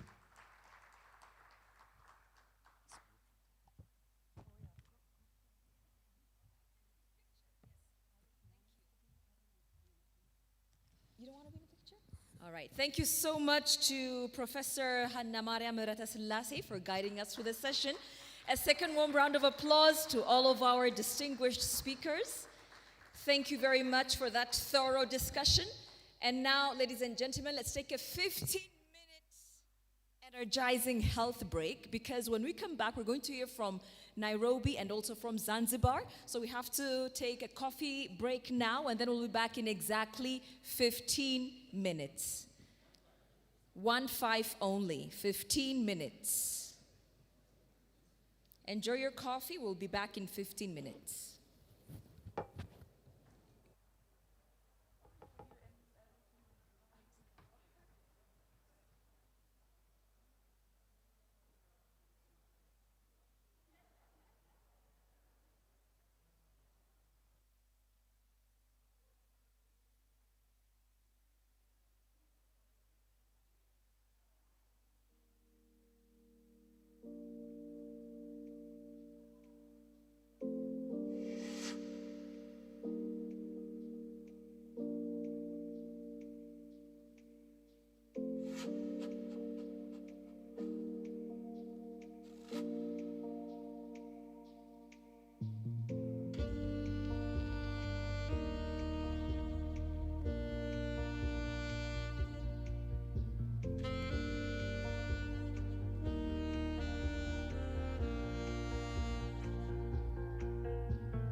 All right, everyone, welcome back. Welcome back, and I hope that you enjoyed your coffee break. We're going to start our 2 afternoon after coffee break session, so let me kindly request everyone to take their seats. Kindly take your seats. Ladies and gentlemen, kindly take your seats as we proceed with our 2 sessions. We'll have ample time to network later on, as this evening we're going to have a high-level tour of Addis Ababa and a networking dinner for all of our international participants. So we will have further opportunities to network amongst ourselves. Let me kindly request everyone to take their seats so that we begin our session. Ladies and gentlemen, once again, welcome back. Our next session is titled, Are You in the Room? Are you in the room? Are you with us in the room? The ladies, are you here in the room? Welcome back, everyone. Can I hear an applause for all of you? Thank you so much for your patience, for your energy, for your commitment. DJ, turn the music off. Thank you. We're now going to travel all the way to Zanzibar, to the beautiful shores, the beautiful beaches, the sunny beaches of Zanzibar, and learn the very inspiring experience in ECD. Our next session is titled, Using Data to Inform a Social Movement for Change. And we're going to have a presentation first, then we're going to have a high-level panel to reflect on the insights that will be shared. Leading us in the presentation, we have Dr. Ibrahim Kabole. He's the Presidential Delivery Bureau Social Services Sector Manager of Zanzibar. He will share with us his country, Zanzibar's inspiring experience. Please give a warm welcome to Dr. Ibrahim Kabole. Welcome, Doctor.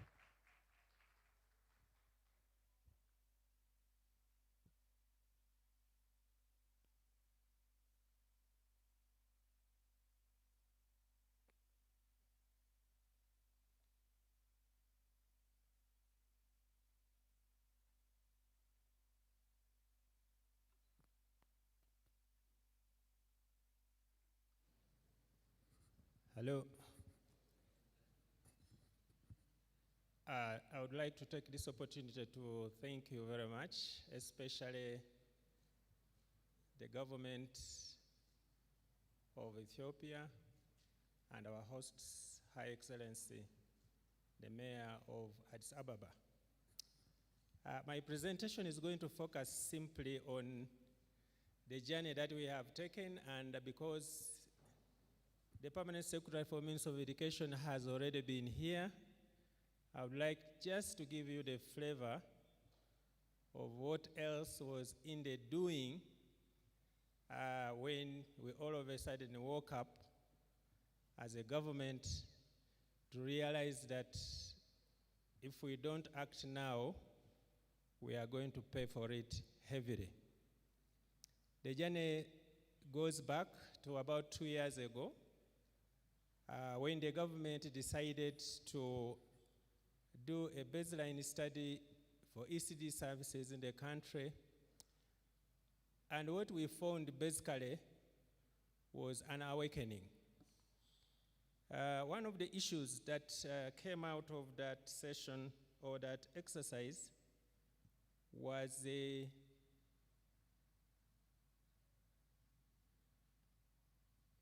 regarding the status quo of the ECD program. Note that the ECD program or services were not there in Zanzibar. We have different services across our state.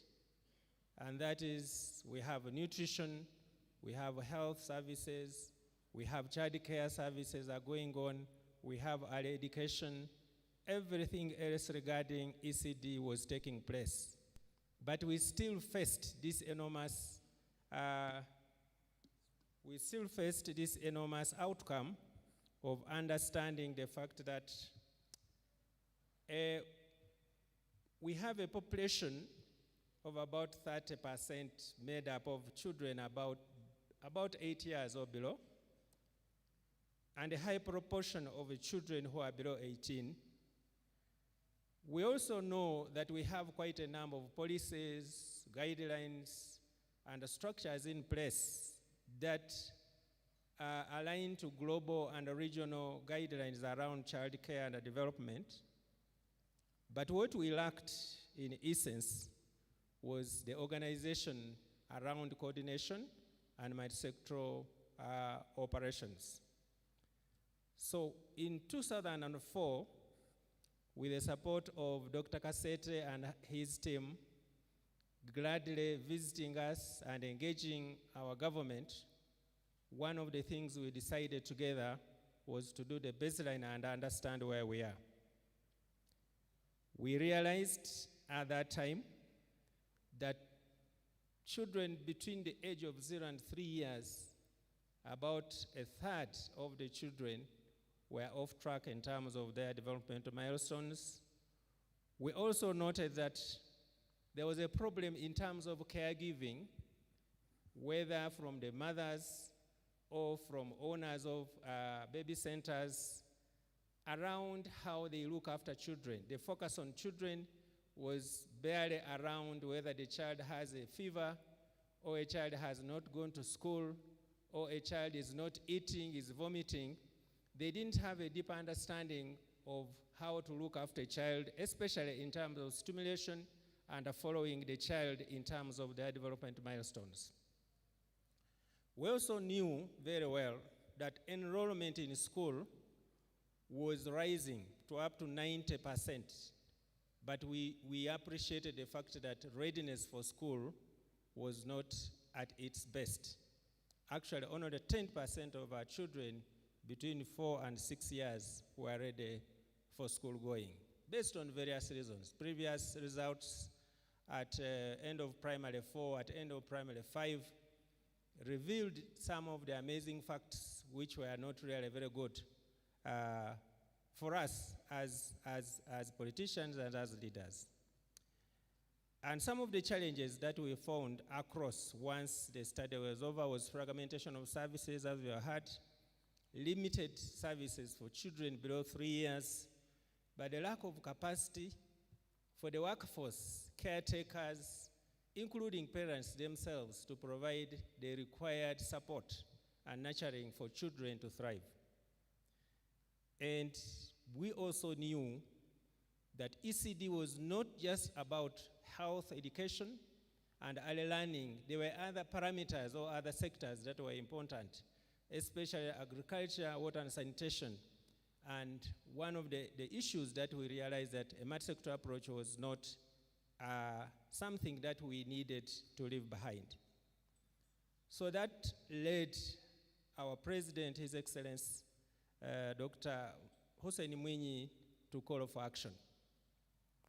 Within Zanzibar, we have a Presidential Delivery Bureau, which is basically the fourth arm for the President's office. Leaving security and protocol, we have an arm for priority projects, and that is when ECD was elevated to be among the priority projects under the social services sector where I coordinate.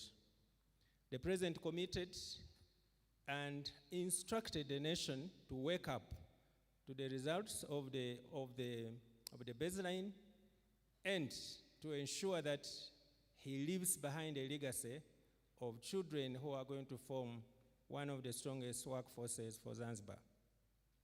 Based on that information, we as technocrats mobilized all the key ministries who are concerned, and at first we had 3 ministries, health, education, and community development as the core ministries.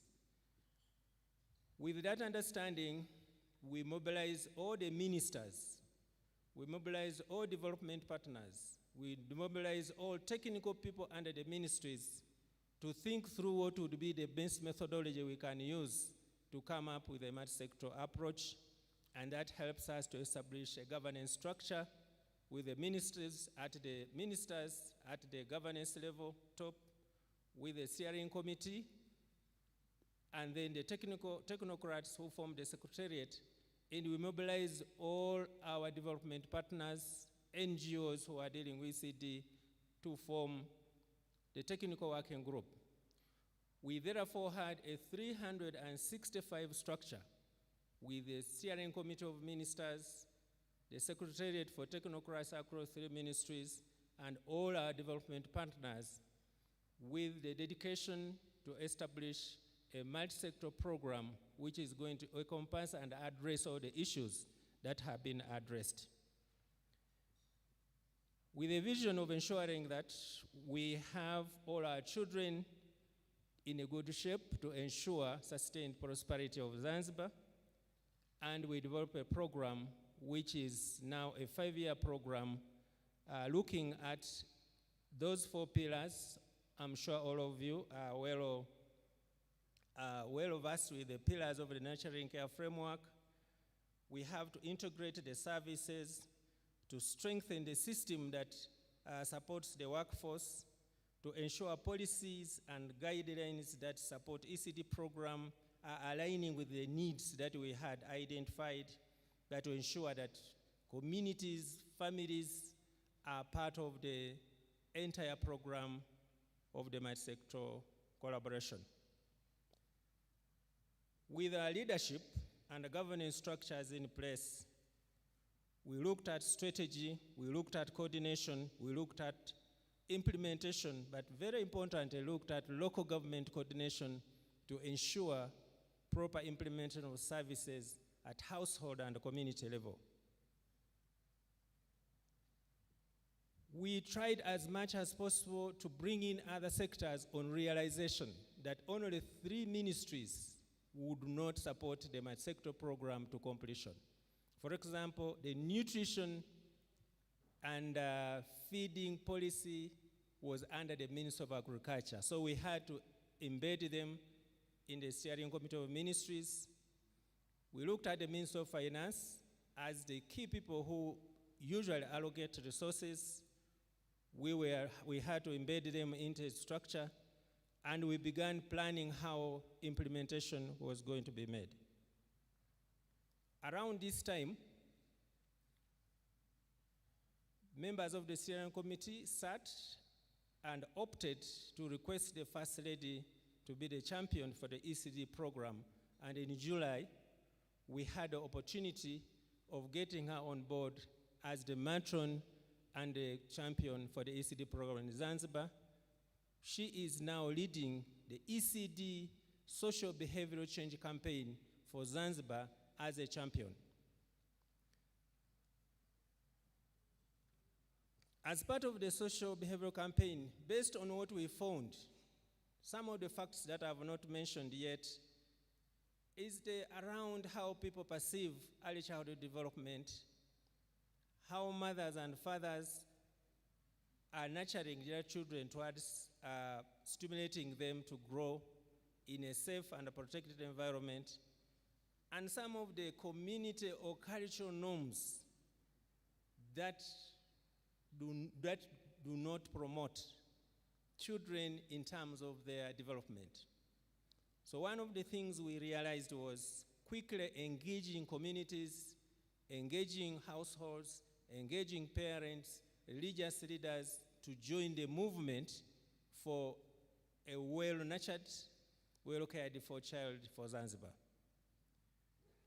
As part of this, we were able to take a few things forward because the temperature was rising and everybody was now part of the movement. We have had the opportunity to engage with the parents. We have had the opportunity to engage with the youth. This photograph shows these are border drivers. We have many of them in Zanzibar. Their commitment, their participation, the way they ride motorbikes, but on this particular day, they committed to donating blood, over 1,000 pints of blood for children in hospitals. But during that period, we also give them the opportunity to understand how important it is for a child to be cared for when they are riding motorcycles. Some of them are parents. It's an opportunity to engage with everybody.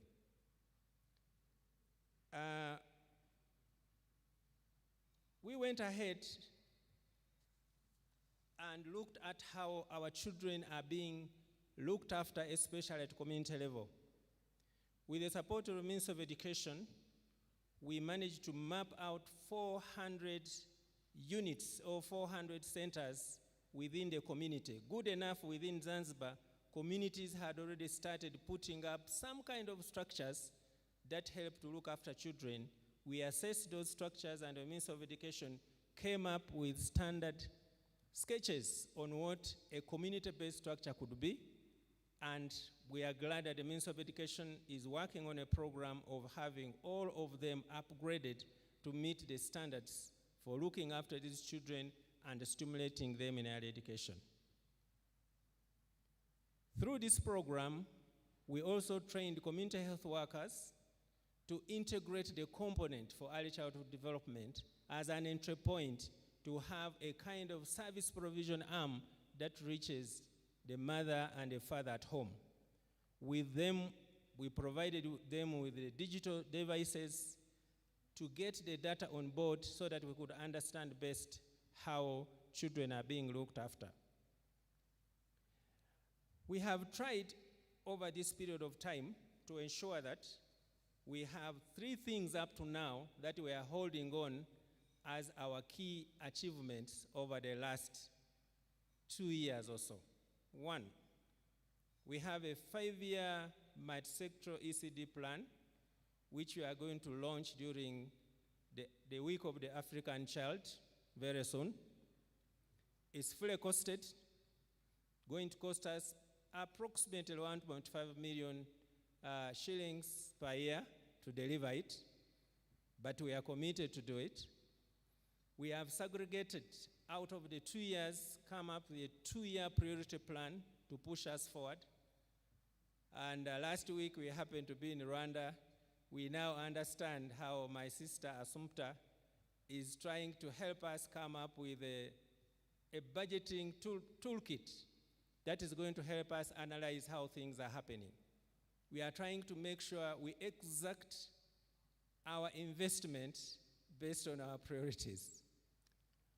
We have, as of now, also a 5-year campaign, social behavioral change campaign, which is in place.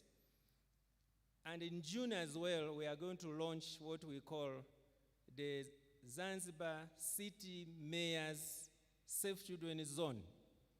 The mayor of Zanzibar, I think they might have met with the mayor of Addis Ababa somewhere.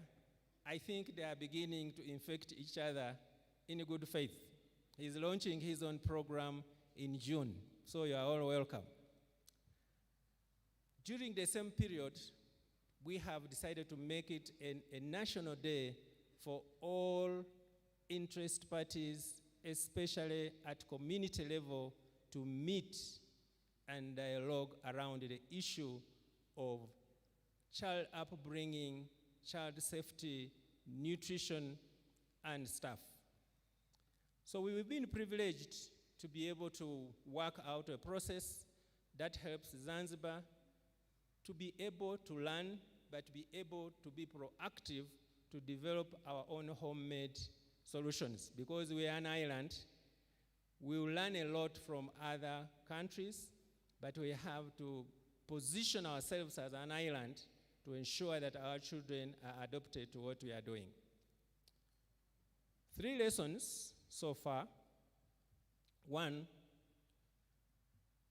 we've been able to understand that political commitment translated into actionable interventions that lead to positive outcomes to ECD indicators is a huge advantage.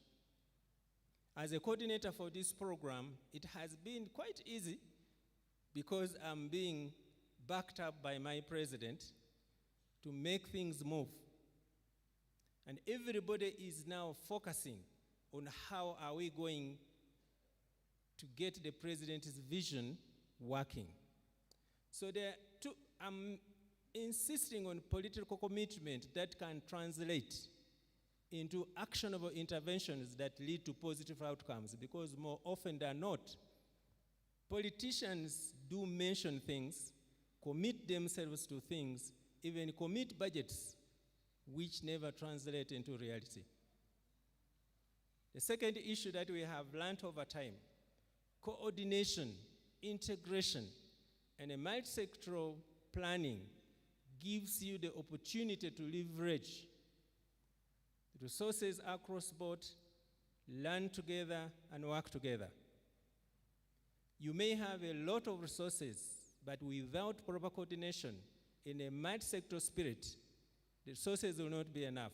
With the current physical space for resources, we need to be politically savvy to be able to work together across board.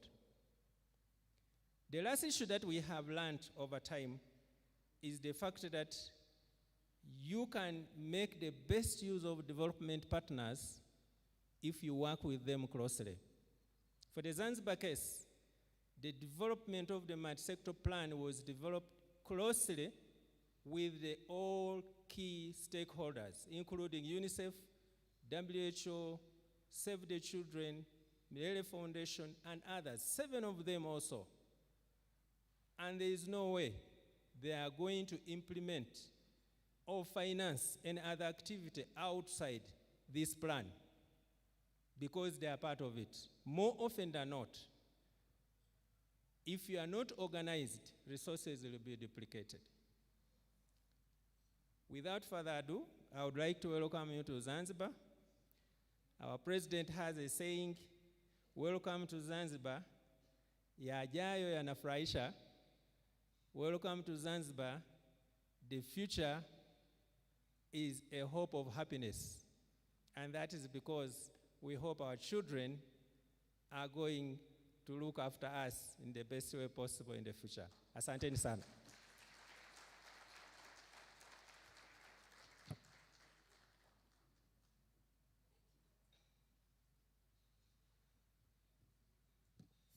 Thank you very much to Dr. Ibrahim Kabole for guiding us through Zanzibar's shining experience. And now we're going to introduce our distinguished moderator for this session. Basically, she's going to take control of the entire remaining afternoon, and therefore we're going to warmly welcome her to the stage. Please give a warm welcome to Winnie Wambugu. She's the co-founder of Aksum Earth Kenya, the very last moderator for today, so make it warmer, warmer. Welcome, Winnie.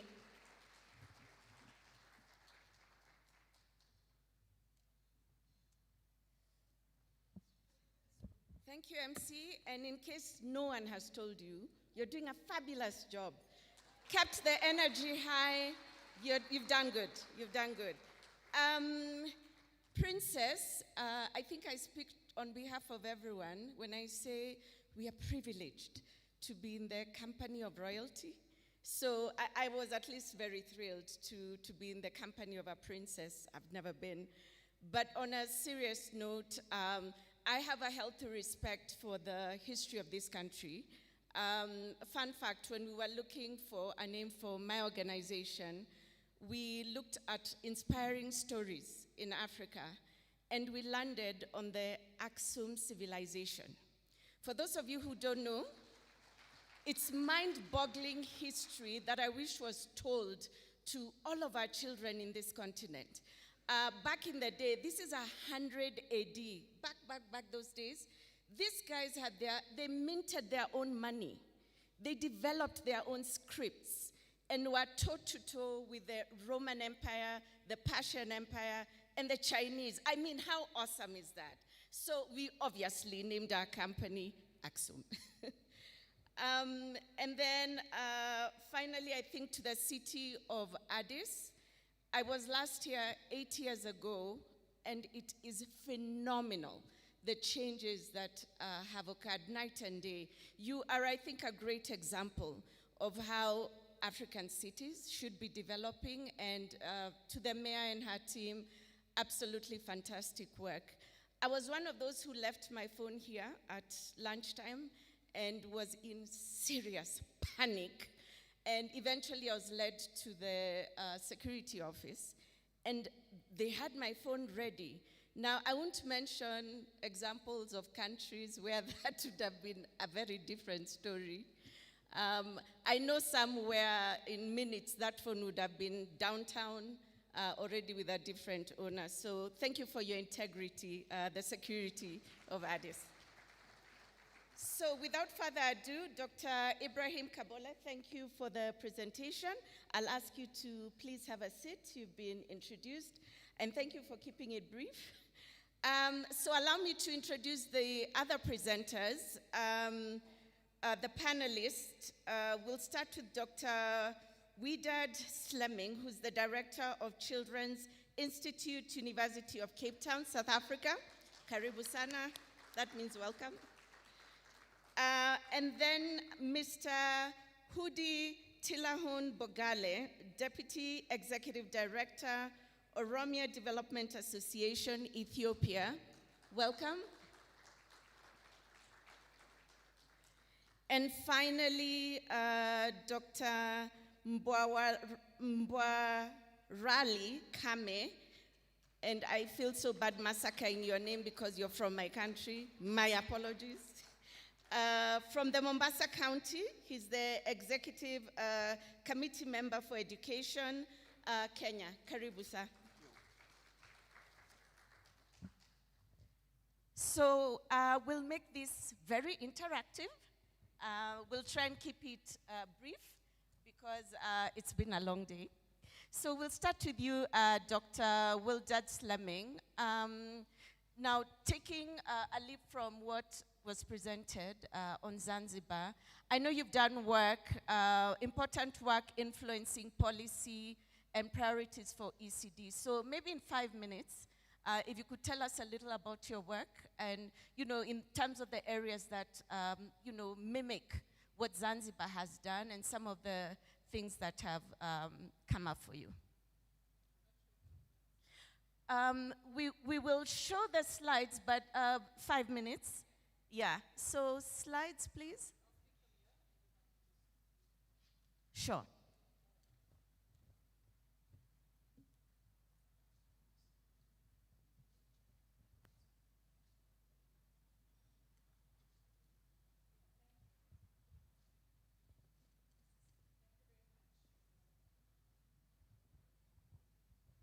Thank you very much, Winnie, and good afternoon, everybody. So I am from a research unit at the University of Cape Town called the Children's Institute.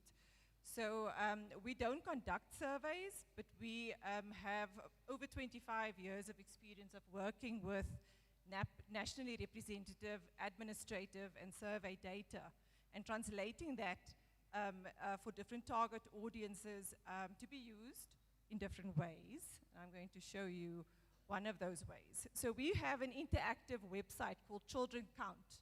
I've got the website address on there if you want to go and see what it's like and play around on it. But it's got about 40 indicators on 6 domains linked to children's social emotional development, socioeconomic status, education, health, etc. And so we've been monitoring and tracking the realization of children's rights in South Africa, like I say, for probably almost 25 years.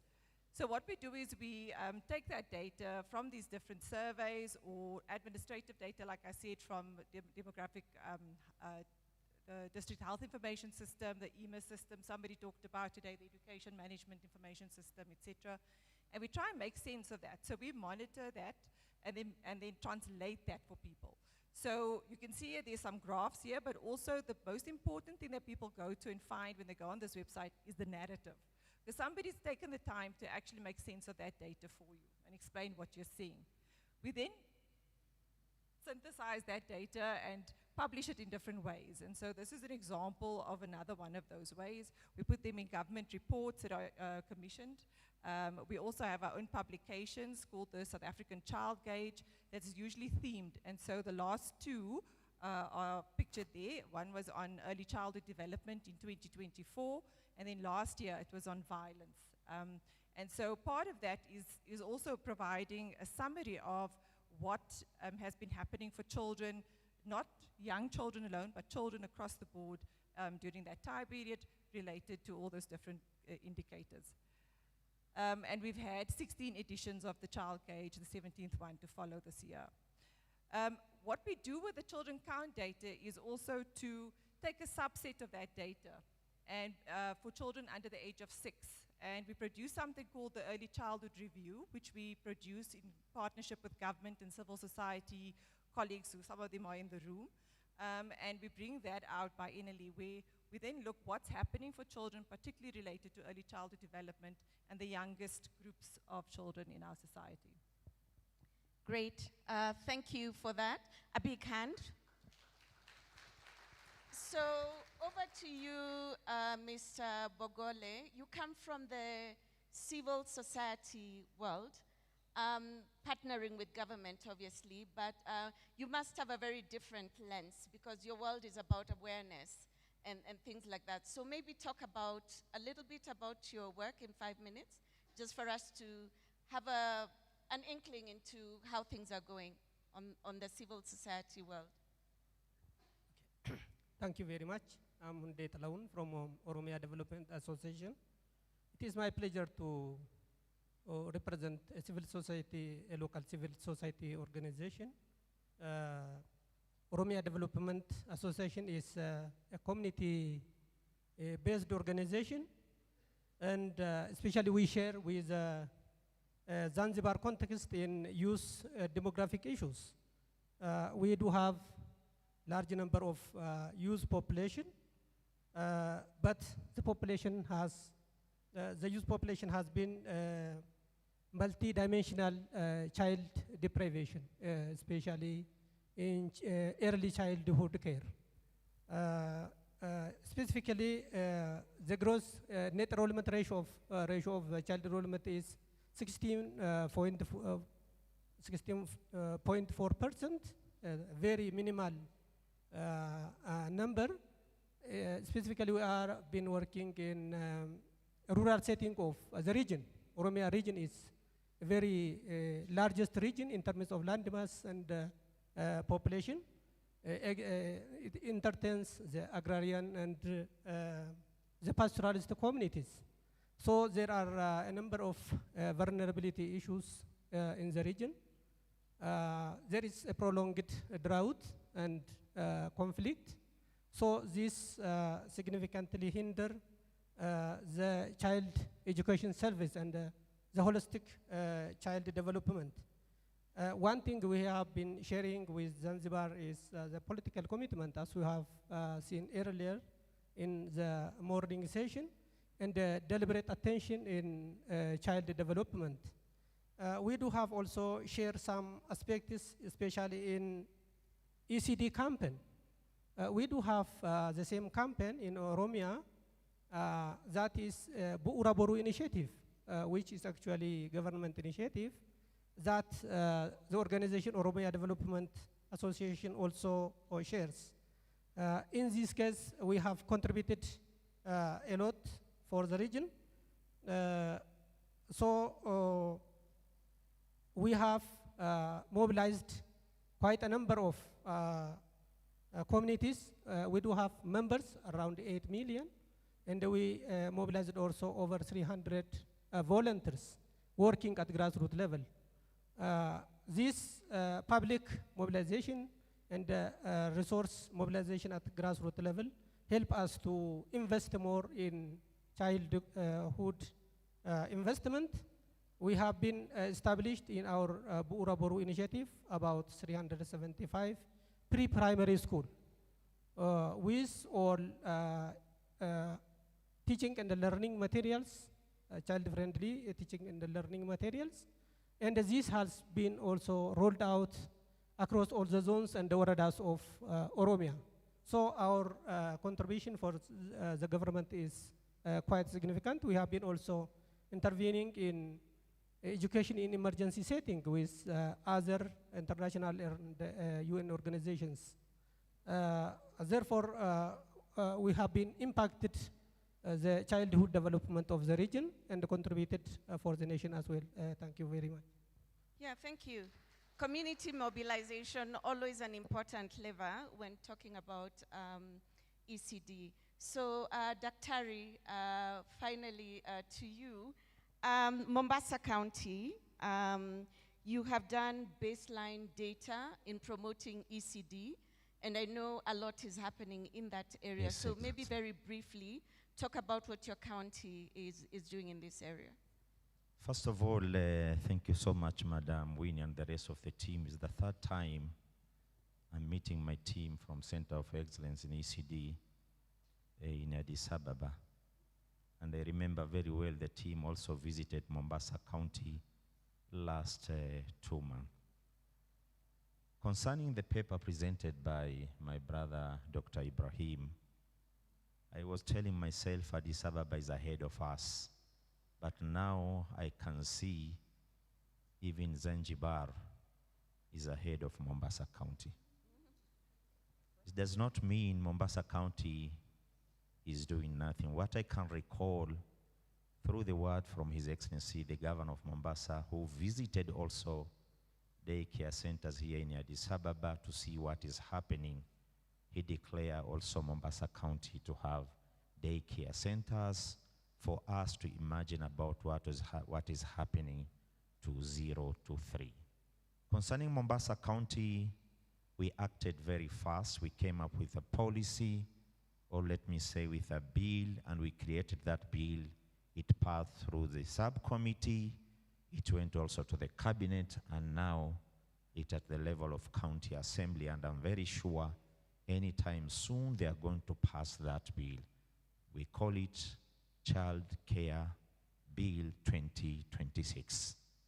For Mombasa County, what I can say, early childhood education is our priority. Through national government constitution of 2020, all 47 counties, we have been given mandate for us to act on ECD and also vocational training colleges. We have put our eyes in all our ECD centers we have. Since the heritage we have from national government to those ECD, they were in a pathetic condition.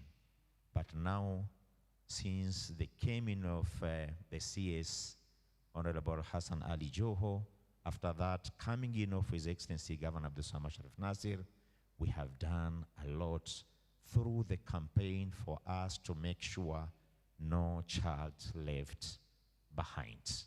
What we came up with something we call it model ECDs.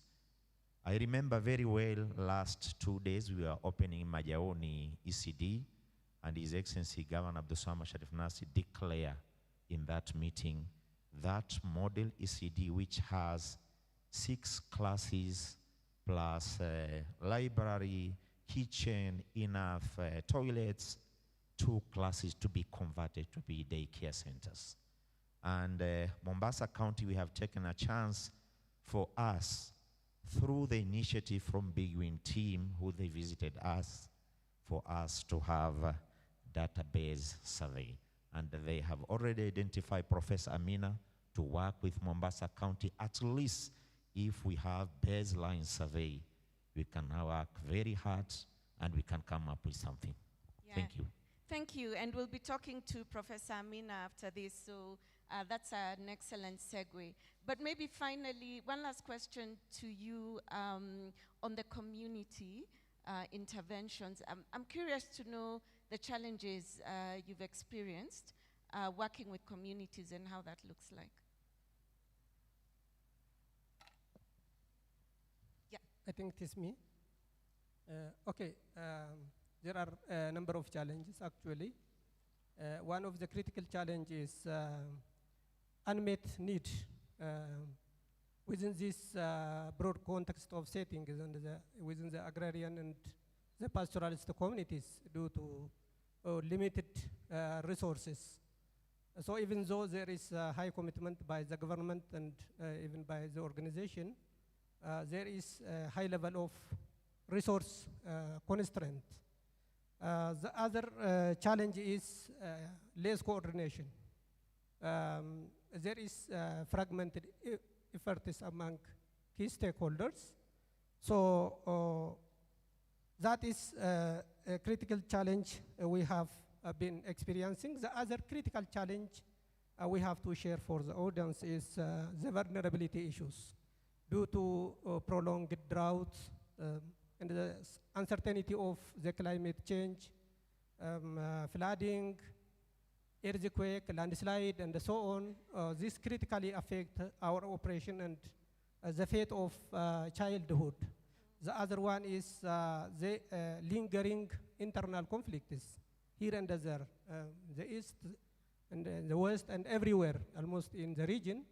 This causes a significant displacement and IDPs, posing significant challenge on the children and the families, which has also been deteriorating the livelihood of the families. So this is remain uncertain and very challenging, which calls great collaboration and design strategy to mitigate these challenges. And thank you for sharing that. Oftentimes we are doing ECDs in the, in the cities, in very predictable scenarios, but he has to deal with IDPs. He has to deal with a lot of uncertainties in the desert, pastoralists. So I think, thank you for sharing that. There are a lot of challenges out there, and thank you for the work you're doing with the communities. Dr. Slumming, maybe one more question for you. What next? You've shown us some very exciting information, and I'm wondering, so what's the next thing? What are you looking forward to? Yeah, so there's still several gaps that need to be filled. So particularly when it comes to young children, and I think several of the speakers today have spoken about the need for baseline surveys, etc. Because we don't really have a good idea of what's happening for the youngest members of our society. So when it comes to young children, we're missing one, data that goes beyond survival. So a lot of the indicators in South Africa, where I'm based, but I think it's probably across many other countries, are still very much survival driven.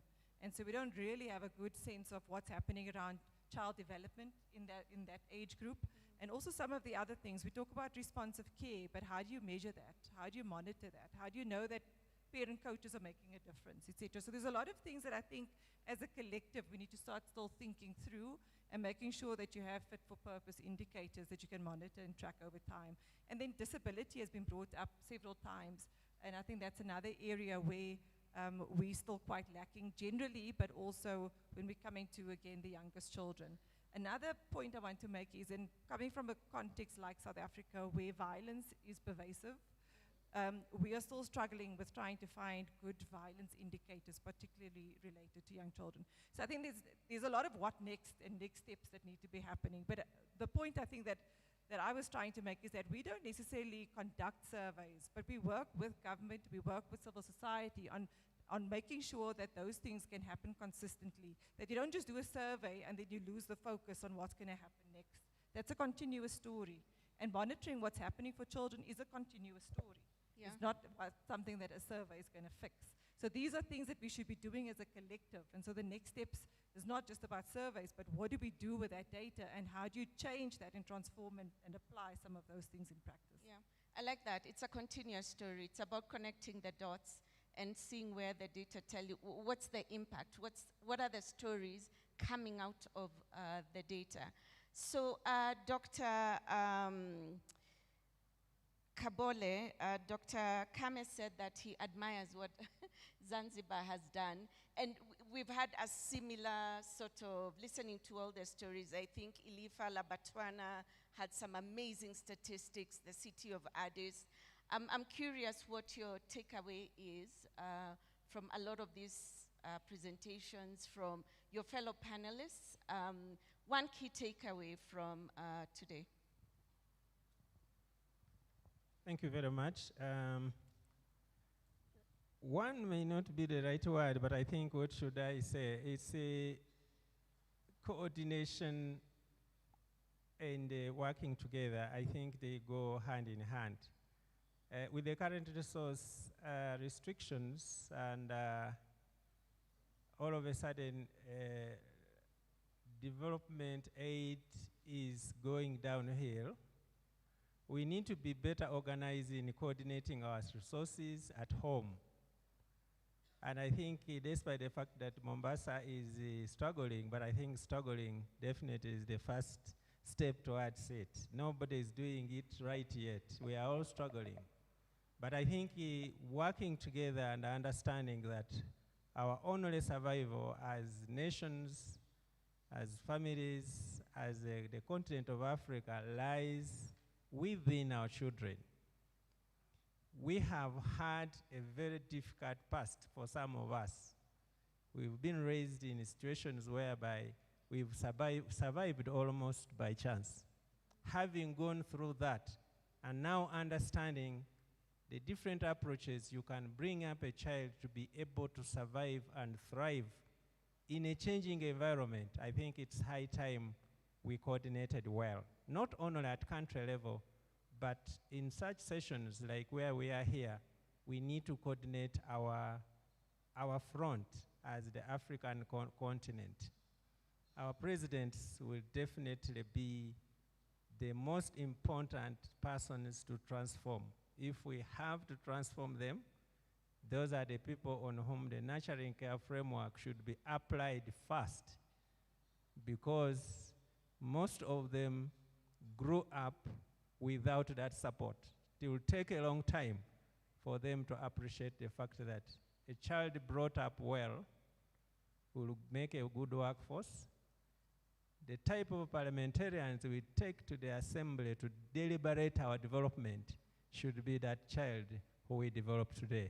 That's the message. Thanks. Thank you. And I think that is critical. I was telling James earlier that it's very interesting to me that he talked about the environment, I think, which you've alluded to. But ironically, you can get a child who grew up in serious wealth, had all the benefits that could be afforded to that child, and still turn out to be a seriously terrible human in the society. On the flip side, you can get a kid who was brought up in the slums, who had next to nothing, but still managed to make something of themselves. And I think it goes back to community support. It goes back to parenting. It goes back to that one person in their lives, whether a teacher, whether a daycare provider, who told them they could be what they wanted to be, who told them their dreams were valid. So I'd like to thank my esteemed panelists. Dr. Kame, you look like you have one last thing to say. Yes, I haven't finished yet. I don't know. You know, I want to add about what is happening in Mombasa County. We have declared all ECD classes, the PP1 and also PP2, to be free education. Feeding program is there, exercise book, textbook, digital transformation system in learning. Also, His Excellency Governor also declare 0 to 5 medicine going to any given hospital at the level of Mombasa County is free. So we are proceeding well. Coming, I think my people from the computer system there, they can show us the pictures I have. When I'm talking about the model ECDs, it's not about 2 classes. Model ECD, we mean 6 classes. If you enter primary section, national government, you will find the county government is investing a lot now in ECD. Now, we have 12 new model ECDs. If you enter those premises, you'll find like you are entering a small college. And we thank God. Last week, we opened Majaoni ECD, as I have mentioned. The number peaked from 80 students to 120 within 1 week. That is yes, that's an amazing situation we are doing. So I'm hope for Mombasa, we shall lead Ethiopia, and we are going to lead Zanzibar hopefully soon. Ethiopia, watch out for Mombasa. So I'd like you to help me thank Dr. Kame, Mr. Bogale, Dr. Slemming, and Dr. Kabole for an interactive session. My apologies for rushing you, but we wanted to keep it short and sweet. Thank you very much.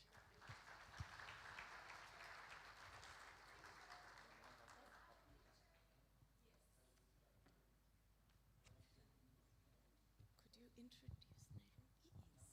Thank you so much, Winnie. Thank you all so much to our distinguished speakers. Let's have a nice commemorative photo to remember the meaningful engagements that you've had. Thank you so much for your insights. And now, while they're still here taking pictures, I'd like to now welcome Waziri Brian Maluma. He is from the Nairobi City County Government of the Republic of Kenya. And also we welcome Mr. Raphael Kinyungu. They are the two presenters who will take us through the experience of Nairobi County. So a warm welcome to Waziri, a warm welcome to Mr. Raphael, both gentlemen from the Republic of Kenya, Nairobi County. Welcome.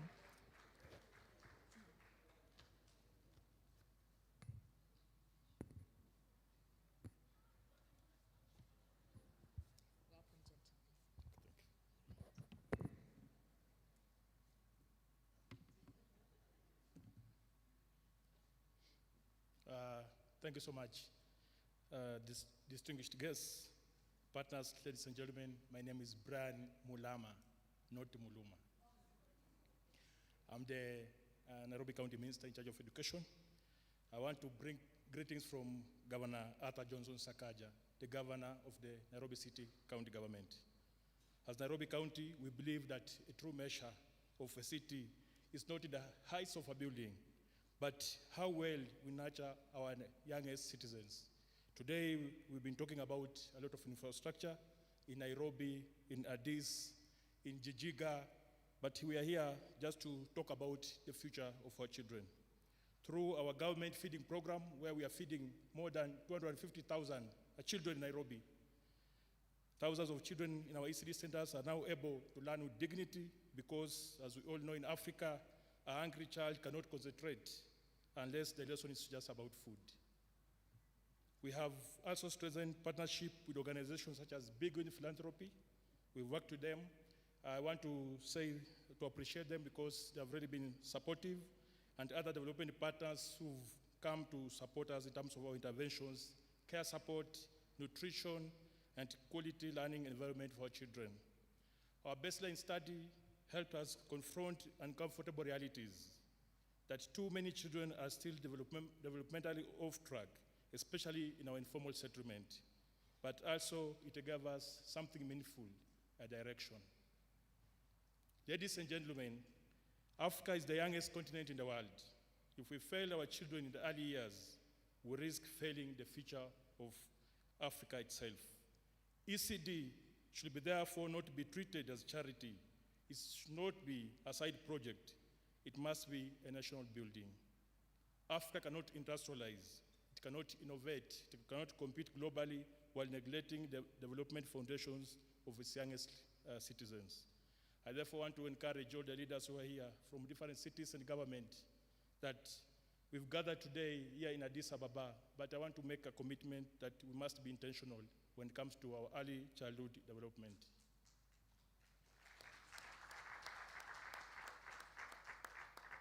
When I talk about being intentional, I mean about intentional in budgeting. When I talk about intentional, I mean being intentional in the policy that we're making. When I talk about intentional, we have to be intentional in the nutrition that we are providing to our children. When I talk about intentional, I mean supporting caregivers and teachers, because when we invest in our young children today, we reduce inequality tomorrow. We will strengthen our economies in the future and will build a more stable societies for generations to come. Let us work to build an African city where every child does not mere survive, but truly thrives. And we always say Nairobi and Kenya, that is the pride of Africa. But when I was coming to Addis, I saw the airline, they're saying that the new spirit of Africa. Let us create the new spirit of Africa through developing the young lives of our children. I want to welcome my director, Raphael Kinyungu, to give us some short presentation that will take less than 10 minutes so that for us to understand our baseline study, where we are coming from, where we are, and where we're expecting to move. Thank you so much. Welcome.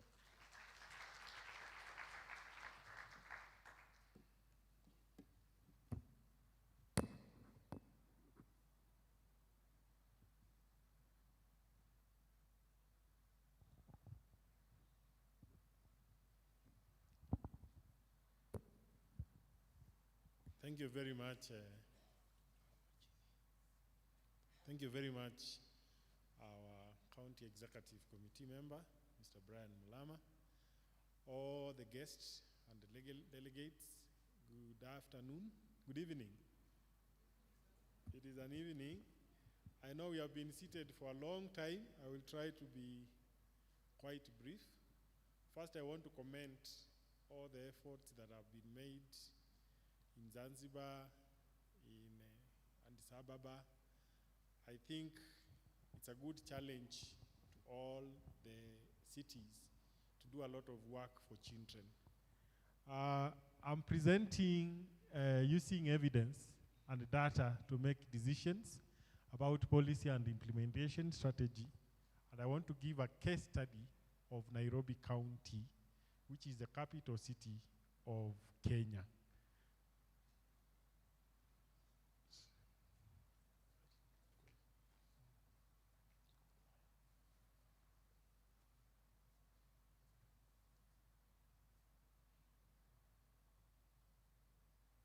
So, as I've said, that Nairobi is the capital city of Kenya, and it has a huge population.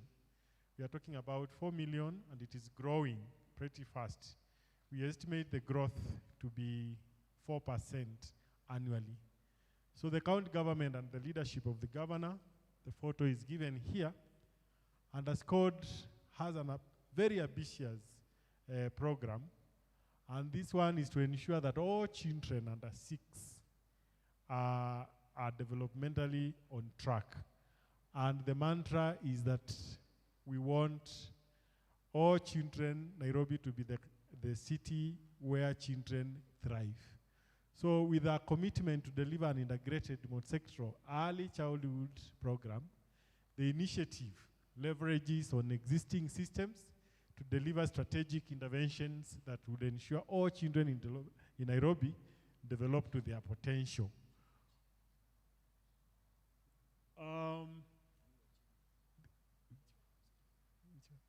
Okay. So, as I have said before, our city is growing pretty fast, and I've talked about the population. And we are estimating that we have over 1.3 million children. And that one tells you the importance of this investment. Why are we doing this? In the morning, we were given a very robust scientific reason why it is very important to invest in our children. And some of the reasons, I think we need not to re-emphasize. But we know that our children will become our future. I want to go directly to the baseline study. To inform the program, we had His Excellency the Governor had to design and implement a strategy. We had to do a study, and the study had 3 main purposes. Number 1 was to assess the state of early childhood development in Nairobi. And then number 2 was to provide critical insights to inform investments, decisions, including the prioritization of evidence-based key interventions. And then lastly, we wanted to establish the benchmarks by which progress will be monitored and investment targets measured. And these were the focus areas. The first one was the child. And we wanted to look at the outcomes of the demographics, how vulnerable our children are, especially between 0 and 3, and also how ready they are to join school. And those are the 4 to 6 years. Then number 2, the other focus area was the parents and the caregivers, because as we saw in the morning, it is very important we think about the welfare of the caregivers and the parents, and the practices that influence their parental attitudes. And then the third one was the services. Do we have access? Do we have quality? Are we utilizing all the services in the city? And I've said that Nairobi is a robust city where most of the services are provided from the private point and also the government. Then lastly was the policy structure, and we wanted to focus on what policy landscape can we construct or co-create so that we can make sure that the services are quite effective. I want us to look at the findings in brief. And when it came to child development outcomes, it is worth noting that 16%, almost 16% were off track. And when we say that they were off track, it means we are talking of cognitive development, we are talking about socio-emotional development, we are talking about motor development, and even language. And this is quite a big percentage because we are saying that it is 3 times compared to an international sample of peers. And to make it even more interesting, 7 out of the 10 children who are off track are coming from the informal settlements. Informal settlements are the dwelling places in the city that are not very well, fed by the what do we call them, the infrastructure, including housing, water, and Nairobi, around 60% of the residents, they dwell in such kind of residence. So 7 out of 10 of the children who are off track are coming from such kind of settlements. The other thing we noted from the study is that there are key indicators. If a family has a child with a disability, if a family lives in an informal settlement, if the parents are not involved or they are involved, or if the family is in their need, poverty, then those are clear hindrances to child development. And some of the markers include low birth weight, economic deprivation, malnutrition, and challenges of disability. And the enablers is where we find both parents quite involved, where nutrition is properly prepared, given, and even access to quality water. When it came to nutritional outcomes, again, this was a very stern outcome. 1 in 5 children aged between 0 to 3 are stunted, and while 1 in 10 were underweight. We all know the impact of stunting in children, and we know that if it becomes chronic, it will not be reversible, and that is a serious marker of where we were as a city. And then, when it came to school readiness, the focus was on the children who are in the pre-primary 2, the last grade, so that they can join the grade 1. And 3 out of 4 were not school ready, and that is quite a big number. And significantly, we are saying that 73, that could be a window of opportunity. They were not school ready, but they were showing some emerging competencies across the domains. Remember, we were using IDELA, so we were checking the 4 areas: socio-emotional, numeracy, literacy, and also the motor development. A point worth noting is that children who have not enrolled in pre-primary school were the ones who are doing extremely poorly. And then there were also other issues of where they come from. Those who are coming from informal settlements, the kind of schools. In Nairobi, we do not have very many public schools. And therefore, pre-primary education majorly is provided by private and also the low-cost private schools, which may not meet the standards. When it came to nurturing care practices, around 17% of parents and caregivers did not have access to parental coaching and support programs, and that was a serious marker of a need or a gap.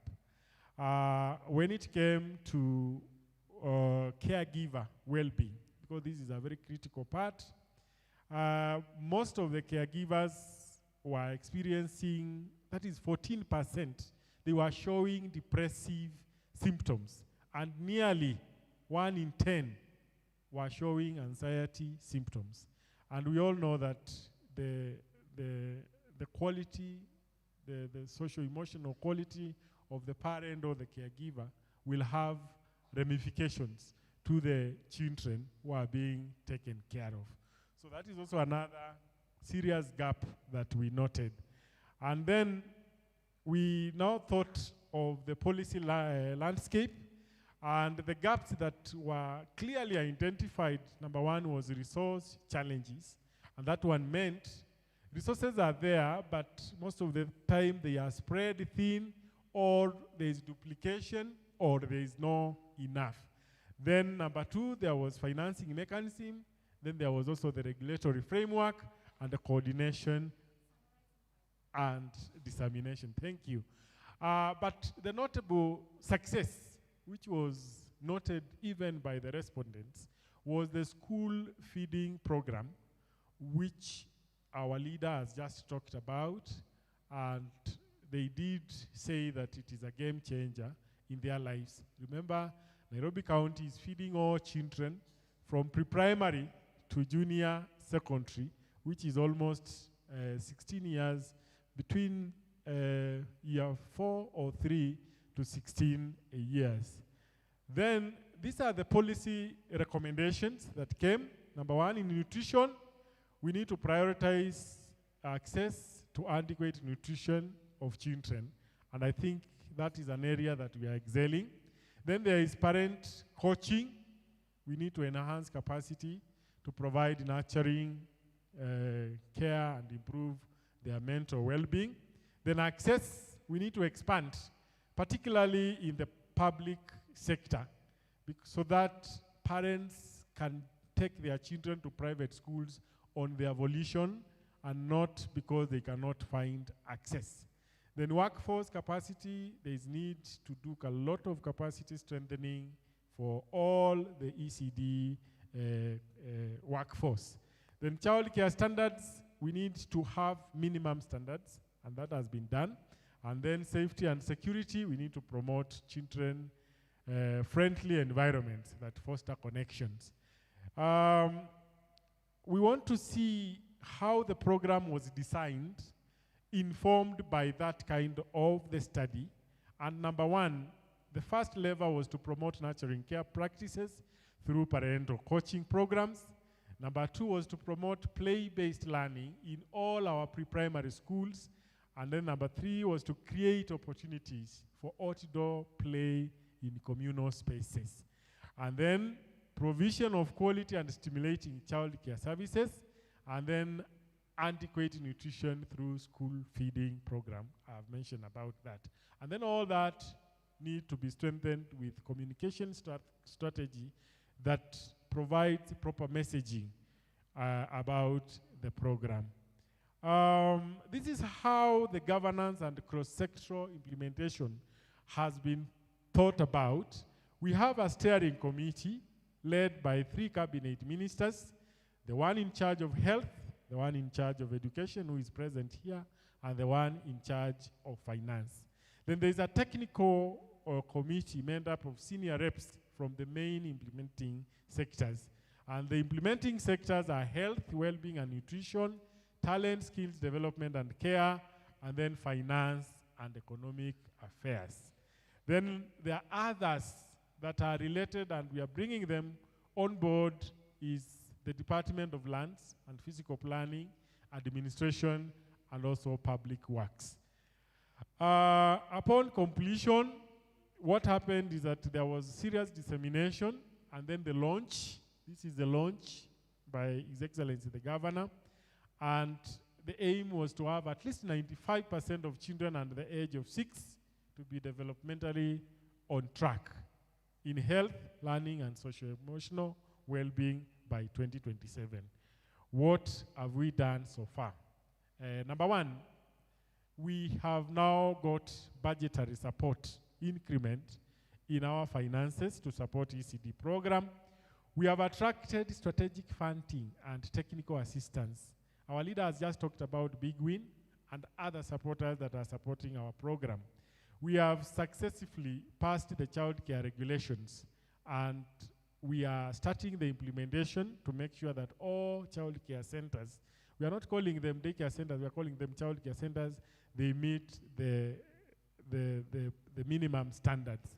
And then we have successfully adapted the nurturing care, child care, development, and positive parenting manuals to suit the Nairobi context, including developing manuals to train teachers on play-based learning, and already the training of the teachers has started. And then lastly, in this financial year, the one that begins from June, we have got an allocation of 153 million to build 340 play spaces for our children in the city. Briefly, we have seen some challenges. I will not belabor on that because we share across the cities, and we have thought of how we can mitigate. And then, these are the biggest lessons. I just want to mention these lessons that we have learned. One, political leadership and commitment backed by strong governance and a management system is game-changing. And we have seen that through His Excellency the Governor and the technical committees that have been formed through that. Number two, when we collaborate strategically, then we come up with a lot of leverage, and we have seen that through our main funders, and they have been listed there: Hilton, El Shilda, Elma, Big Win, and all that. Then a robust data and monitoring system, that one has been talked about. And then the private sector plays a key role, because we have found out that we have implementing partners that we are working together, and virtually they are doing what we are doing. So when we come together, then we will have synergy. And then lastly, we need the community to own up the programs, and that one will be key for sustainability. I've talked about sustainability, and lastly, I want to say this. Kenya has a lot of potential, and having a very young generation, this kind of investment in early childhood development will provide a lot of dividends for our country and our Africa. Thank you very much, and thank you for listening to me.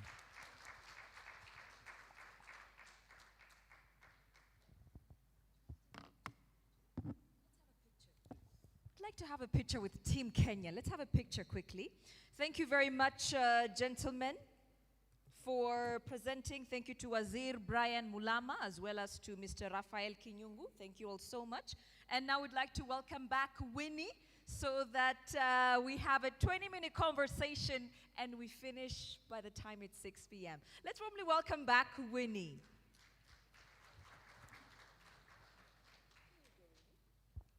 Sorry, me again. We know we are standing between you and a very exciting city tour and a dinner with perhaps some adult beverages, so we'll speed this up. So thank you, Waziri, thank you, Rafael, for a great presentation. These presentations will be shared, so we rushed through them, but you'll have time to take time when you get back home to look through them. So allow me to introduce the final panel for today. Please help me welcome Professor Amina Abubakar from the Aga Khan University. She's the director of the Institute of Human Development in Kenya. Professor Amina? As she comes, please help me welcome Dr. Mesret Zelalem, Chief Program and Research Officer, AfC-ECD, Ethiopia.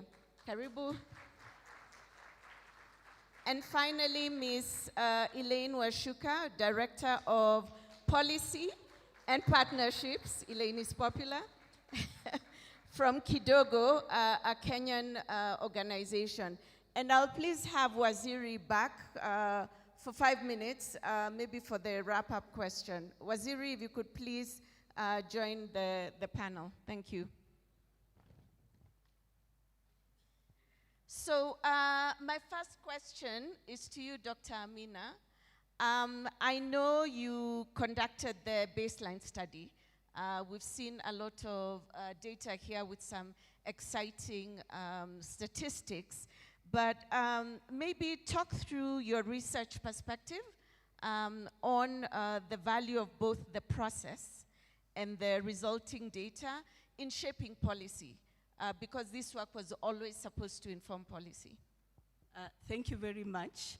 I think it's always exciting to see this baseline data being presented because it has really been informative for Nairobi County. Maybe 3 things I take away from the process, yeah? So in developing the baseline study, implementing it and carrying it out, we had such a huge partnership with the technical team from Nairobi County, you know? They did support us in identifying households to go to. We used a very randomized approach. We worked with what the Kenya National Bureau of Stats did put up. And it was really important in ensuring community engagement, but also just ensuring that the data uptake and the team understanding what the results mean and what actions need to be taken was really great. But also there was really an important input from a measurement perspective. And I'll just give one example, and that is in terms of looking at the quality of the ECD centers. We used a very standardized tool, the Mele. However, after looking at the results, it came out to us that it gives us some sense of the data, but misses a lot. So we got the urban planning team from the Nairobi City County to go and look at the artifacts. So a very fine example was finding an ECD center that had maybe a 10,000 liter water tank on top of it, which is quite dangerous. For me as a psychologist, I couldn't measure that much. So I think the partnership and the collaboration between academia and the county government led to really impactful data. Thank you. Thank you, and congratulations for such an impactful baseline study. Over to you, Dr. Mesret. I know you led the coordination of the baseline study in 6 Ethiopian regions, which was phenomenal. Now, your experience on that and the strong influence in ECD strategies. Again, this always leads back to the strategies, the policies. So just your experience on that. Thank you very much, Winnie. Good evening, everyone. Thank you very much again, once again. We have concluded with the Scale-Up Regional State on the formulation and finalization of the state of early childhood development in the Scale-Up Regional States in Oromia, Amhara, Sidama, Central Ethiopia, and the Dredwa administration in collaboration with the different stakeholders, universities, and institutes. So this is really a huge undertaking that is really sparkling, that really showed up for the regional scale-up regional leadership, for them where to really land, where to invest, where to focus, and how to really impact when it comes to the child outcome.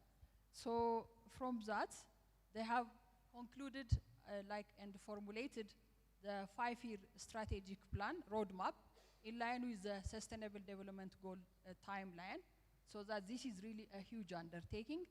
And they formulated based on the recommendation and the key findings from the baseline studies.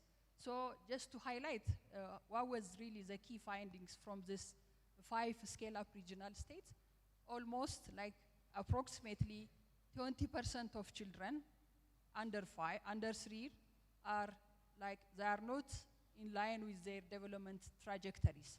So this is really, it needs a huge effort. You can really see from 5 children under 3, 1 is off track. So this really, clicks the leadership where to exactly focus. And the second key finding is school enrollment, like closely like 50% of children aged 4 to 6 are enrolled, which is like, 1 child is left behind. This also needs a huge effort. And then the perception and the child rearing practice is still a large number of caregivers and households practicing a negative child discipline. this really needs a huge undertaking, a huge shift, working on the, the human attitude, especially on caregivers' brain. That's very fundamental because there is still punishment like,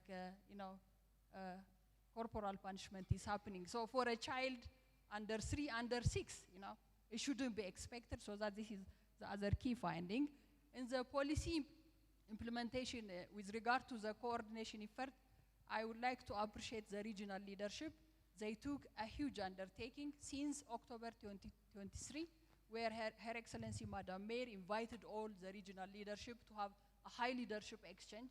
From that now on, there is a high steering committee led by the deputy vice presidents and the deputy mayor in Redwa.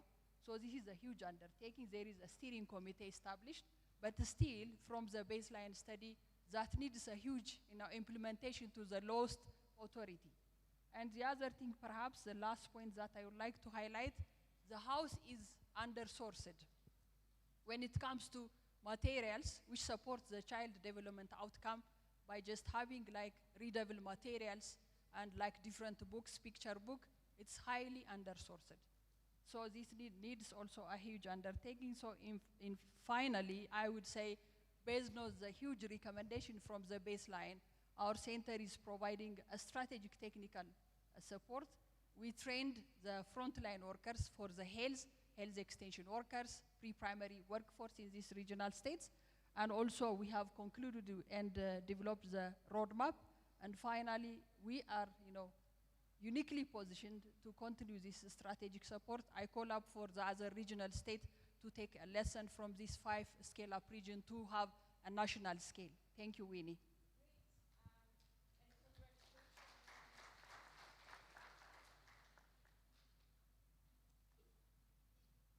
I think even the mics are tired. So congratulations again for the work happening in Addis and Ethiopia generally. I think the statistics we saw earlier, it's phenomenal work. Over to you, Elaine. I suspect the reason you got an extra chair was from your partners because of the incredible work you're doing in informal settlements. We just saw a very alarming statistic from Raphael's presentation that 7 in 10 children who were off track live in informal settlements. So talk to us about your work and how you're trying to mitigate some of these extremely concerning issues. Thank you, Winnie. Good evening, esteemed colleagues. I know it's been a long day, but hopefully lots of learnings. So as you heard, I'm from Kidogo Early Years, and Kidogo Early Years is an organization in Kenya that sits at the intersection of service delivery and public systems design. So we've actually had the pleasure of working very closely with many of our county partners. Now, Kidogo has directly impacted 2,000 care providers, around 56,000 children, in 12 counties out of 47 in Kenya. But when you think about the statistics and the scale, that's a drop in the ocean. And so we really had to think about who we could partner with. So when we talk about data for government decision making, most of the times it's very important to talk about dashboards, spreadsheets, reports, analytics systems, and I'll definitely be coming to see the eCares team after. But I actually want to tell a story about a different kind of data partnership. And it's the story about what happens when a county government and a service delivery organization begin asking an important question together. The question was deceptively easy. Who is already taking care of children in Nairobi County, and what would it take for that care to be better recognized, supported, and understood? So for a long time now, and I think you've heard this from many of the people in the room who work in similar contexts as Kenya, that child care providers have been operating in plain sight. They are deeply essential to families, critical to local economies, and they quietly enable parents to work every day. And yet, like in Kenya, this childcare reality remains difficult for government systems to meaningfully see. So before a government can actually support childcare, it actually has to be able to see it. So as Kidogo, our partnership with Nairobi City County began from a shared recognition that families are already relying on childcare every day, and particularly, like you said, in informal communities.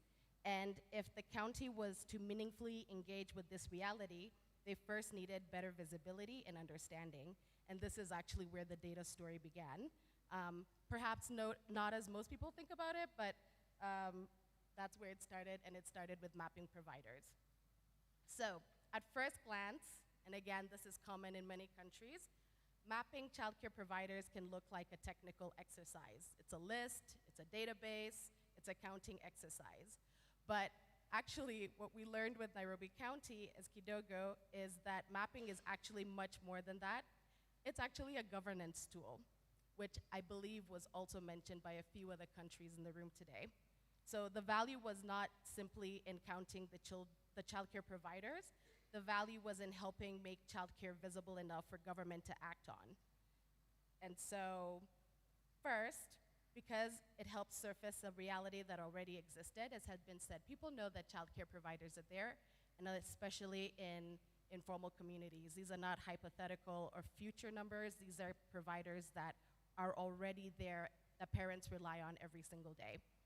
The second thing is that it matters because it helps government understand operational realities. So what do providers actually experience? What constraints exist? And importantly, what would formal recognition realistically require? And third, it mattered because mapping turns assumptions into information that government can actually plan around. So a lot of the questions we had with Nairobi County were around where are providers actually concentrated? What kinds of support might be needed? What kinds of licensing pathways are actually feasible? What should regulation respond to? And in that sense, the real value of mapping was not enumeration. It was helping transform childcare from an assumption into something Nairobi City County could increasingly understand, engage with, and plan for, as they mentioned in their presentation. So a lot of deep practical insights began to emerge, and some of those you've heard from the team today. So I'll just reiterate some of the points that they'd already mentioned. Licensing is not always just a compliance issue. Sometimes it's a system design issue. What we began seeing together with the county was that many providers, and especially informal providers, were not necessarily unwilling to comply with licensing. Rather, many were operating in environments where formal systems had not yet fully adapted to the realities of where they live. So as Raphael mentioned, some policies were not in place, some systems were not in place. Who would actually be licensing these daycares? But that actually created an important opportunity, not just about how to regulate, but also how to design the regulation that would allow people to realistically engage with it. So this is where our partnership became especially important as Kidogo. Through co-created tools, public participation around childcare facility regulations, and licensing pilots, Nairobi City County began testing what practical implementation could actually look like. Again, not a perfect system. I don't think we've quite gotten there anywhere, but a workable system grounded in lived realities. Another insight was around budgeting and financing, and this has really been highlighted a lot. As childcare became more visible through mapping and dialogue around budgeting also became more concrete, we began to do co-created budgeting workshops. And more recently, those conversations actually included the County Assemblies Forum so that childcare can actually move from being something abstract to something, again, Nairobi could begin to meaningfully think about planning for. So let me stop there. Excellent. I will say that I've had the pleasure of visiting Kidogo Daycare Center in the slums. It's one thing to think of a daycare center in the urban centers, and you know, with some trappings of what kids in the urban areas expect. It's another when you go to a slum and see the dire straits they're in. And so even to the county, as you're thinking of standards, as you're thinking of licensing, please keep the women and the children and the caregivers at the bottom of the pyramid, because if you institute a license across the board for 16,000 Kenya shillings. Meanwhile, these people are paid 20 shillings per child. It's not going to work. You're just forcing them to go into the shadows. So if we want to bring everyone along, then we must consider the bottom of the pyramid. So, thank you. My last question, Waziri, and please forgive me for putting you on the spot. I'm going to ask you a bit of a political question. Kenya is going to go to elections next year. We may or may not have the same administration. I'm curious how you plan for this work to continue. Let's say if a different administration came. How are you planning to make sure that this incredible work you're doing is not affected by our sometimes very interesting politics? Okay, thank you so much, Winnie. I know it's a challenge living in a democratic country where citizens have to make a decision. So come 2027, they'll make a decision. For us, we'll cross our fingers. If they're going to make the decision to bring us back, then we'll thank God. But nevertheless, the most paramount thing, the most crucial thing is just to make sure that you have the right policies. Because government works in perpetual. Having the right policies in place, then probably will make sure that any person who comes in as the governor of the city, he must make sure that he sticks to that particular policies. If you're talking about the feeding program, we already passed a policy that is going to make sure that this particular program is going to outlive even our leadership. If you're talking about having the play-based learning, today when I came here with my directors and assistant directors, because these are the engines of any organization. Dr. Ruth is here, Dr. Karongunu and Raphael. If tomorrow I'm not there, probably they will have to push this particular project to another level. So something that I know it's a challenging situation, but nevertheless, we must make sure that we protect the future for our children. Excellent response. You must institutionalize the work you're doing in policy. You must pass children care acts. You must be able to make sure that the work you're doing outlives you if you're going to have a hope of really doing the children on our continent any justice. So again, a big thank you to my panel. Please look for them over dinner and hear more about the incredible work they're doing. We are pressed for time, but thank you for paying attention to the very end. Asante. All right, let's pose for a picture. Thank you so much, Winnie. We take your vibrant words as the closing for day one. Indeed, what closing remarks. Thank you. Ladies and gentlemen, with that, we conclude that day one is successfully closed. A few important reminders before we depart. Make sure that you bring your badges tomorrow, as those will be required at the entrance. We're going to have